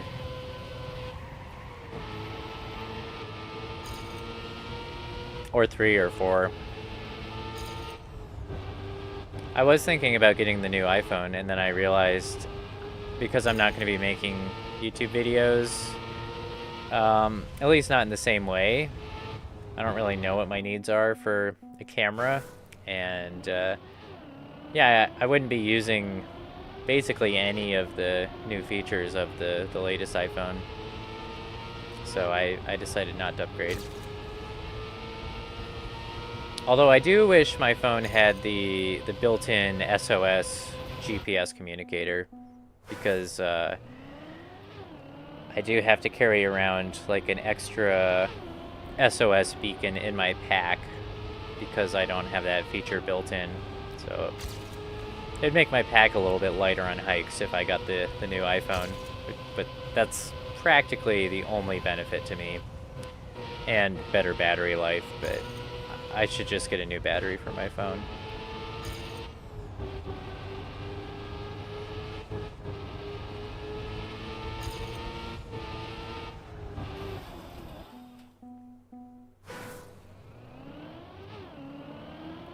Oh, yeah. Yeah, prices during COVID were crazy, but I mean, what a great time to have a gaming computer when you're stuck at home. Like, that is... You have to factor that in. Like, that was definitely worth it, I think. I was playing games on my work laptop at that point, which worked, but I certainly wish I had had a legit gaming computer at that time, because, yeah, there was a lot of time spent just sitting inside, not knowing what to do with myself, so it would have been cool to play some games.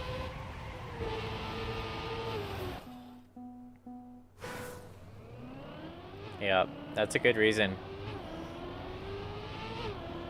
I think a lot of people built their first computers during the pandemic. I think people who would have normally bought a pre-built or bought a console decided, hey, I've got the time to learn something. Why don't I do it? Although for you, I'm sure building a computer was trivial, like with your job and your experience. It is pretty easy. Although it's not for everyone. I don't like to say things like that are easy, because I can see why, or I could see how people would struggle with it, and I've struggled with computer builds in the past. Namely, just diagnosing issues with them. You know, you put all of these brand new components together, and then it starts blue screening. Thankfully, I didn't have that issue with this computer, but I have had that issue in the past.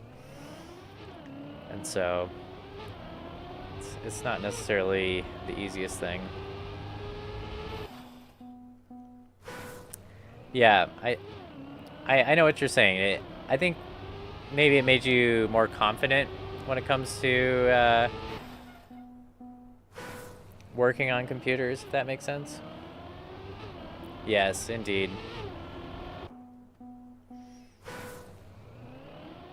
Yeah, because it's gotten a lot easier to build a computer, but it's still not just 100% plug and play.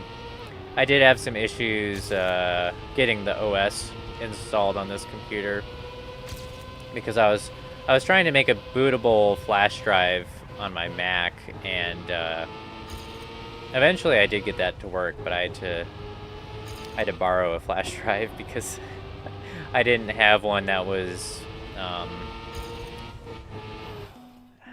compatible with the USB drivers on my motherboard, and the only way to get those drivers on the motherboard is via USB, so it was a weird issue, but we figured it out.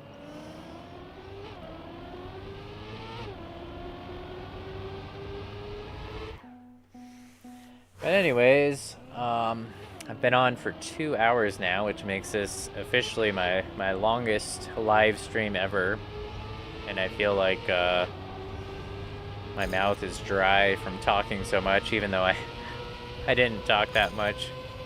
But it's a nice day today, so I think I'm going to give this track a few more tries and then call it a day. So, but thank you for stopping in and hanging out. It was fun. I hope your friend left you a lot of brisket.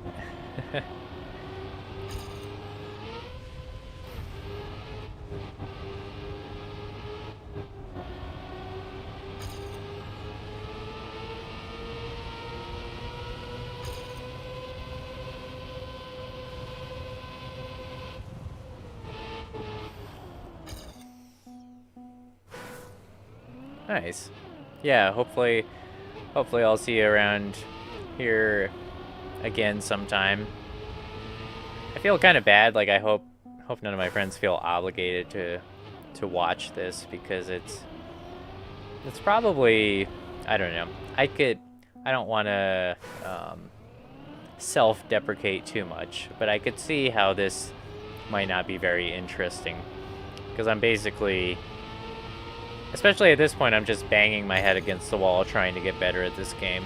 So it's going to be a long process before I'm competitive at this game. If I ever even am competitive at this game, that it frankly might not happen. I might just be too old. I'm too old and slow, but we're gonna give it a try. Anyways, yeah. So yeah, thanks for stopping by. It's always nice to have someone hanging out in chat, so I'm not just talking to myself like a crazy person. Although I am getting better at that, so.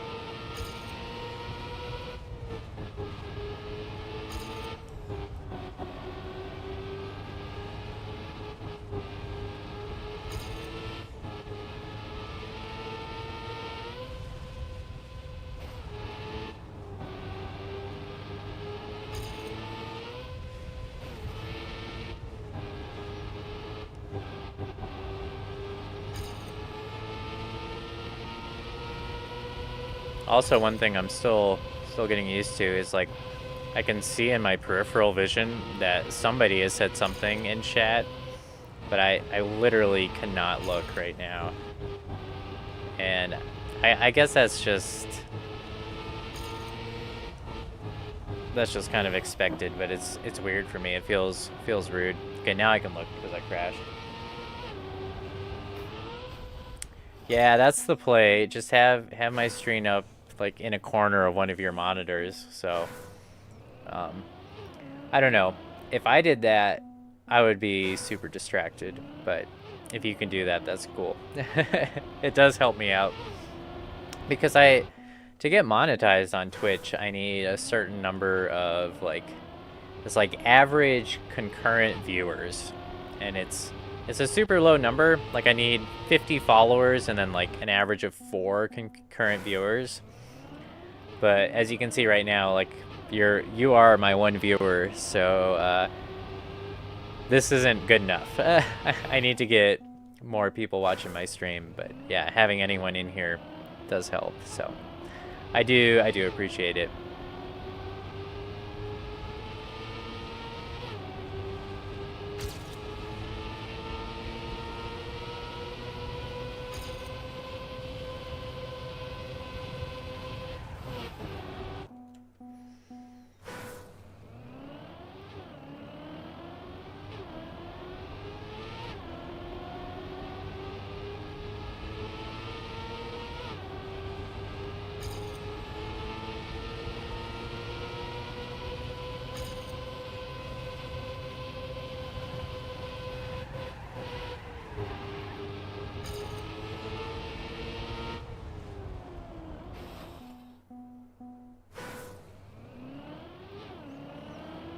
Yeah, we'll see. I think it might be easier for me to build a following if I played a more popular game I think that, like, if I was playing Fortnite, which, I mean, honestly, I know it's cool to hate on Fortnite, but I don't hate it as a game. It's kind of fun in a lot of ways. But I think it would be easier to build a following if I was doing that rather than playing Trackmania. So, I don't know. What I've learned is that when you're trying to make money online when you're trying to make money creating content online, there are no sure things. I guess maybe that's not true, but it's not in any way predictable like you might think. So we're just taking it one day at a time.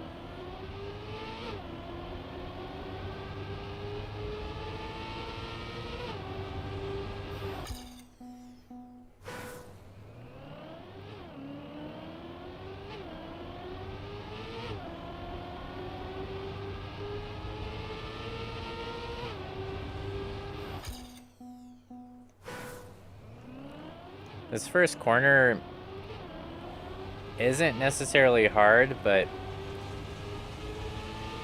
actually that's not true. No, this first corner is hard because you can do it flat out, but you have to get the line just right.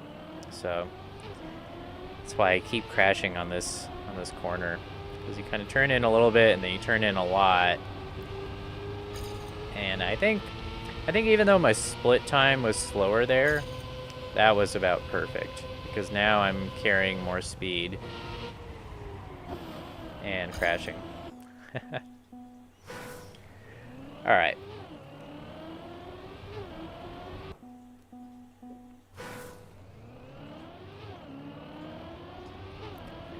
Yeah, and I mean that's of course the most important.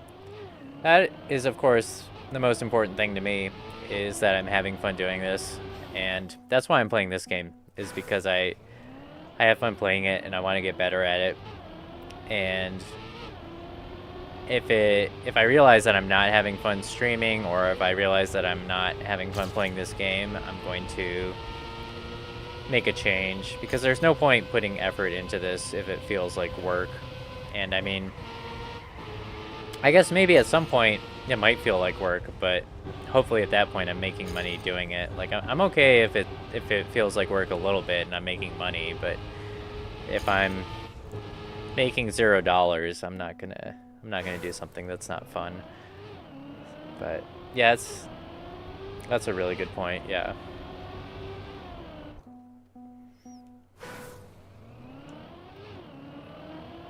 Alright, a couple more tries. I feel like I've said that a bunch already, but I just haven't been satisfied with any of these runs. This track is really hard, though. At least for me. It's this corner right here. Like, that was super slow, even though I was on the edge of grip. And it's just because my line was wrong. But setting up the correct line is so hard, because you're going so fast through those, I don't know what you'd call it, through those weaves? Is that, I think that's what you'd call it. Like, you're weaving around the blocked off area of the track, and that kind of like unsettles the handling of the car. And then you have to set up for that super high-speed turn.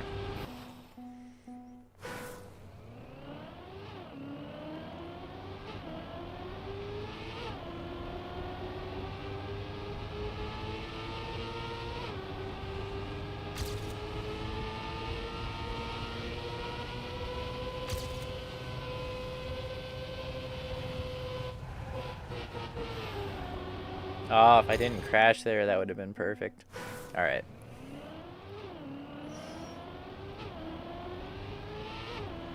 I don't want to say last try, because I don't want to lie. But this might be my last try.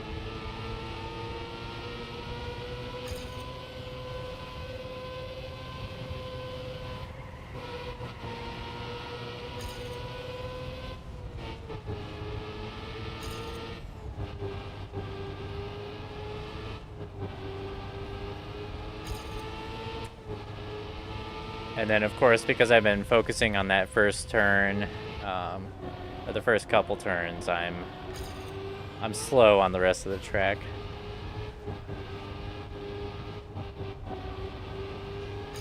But that's okay.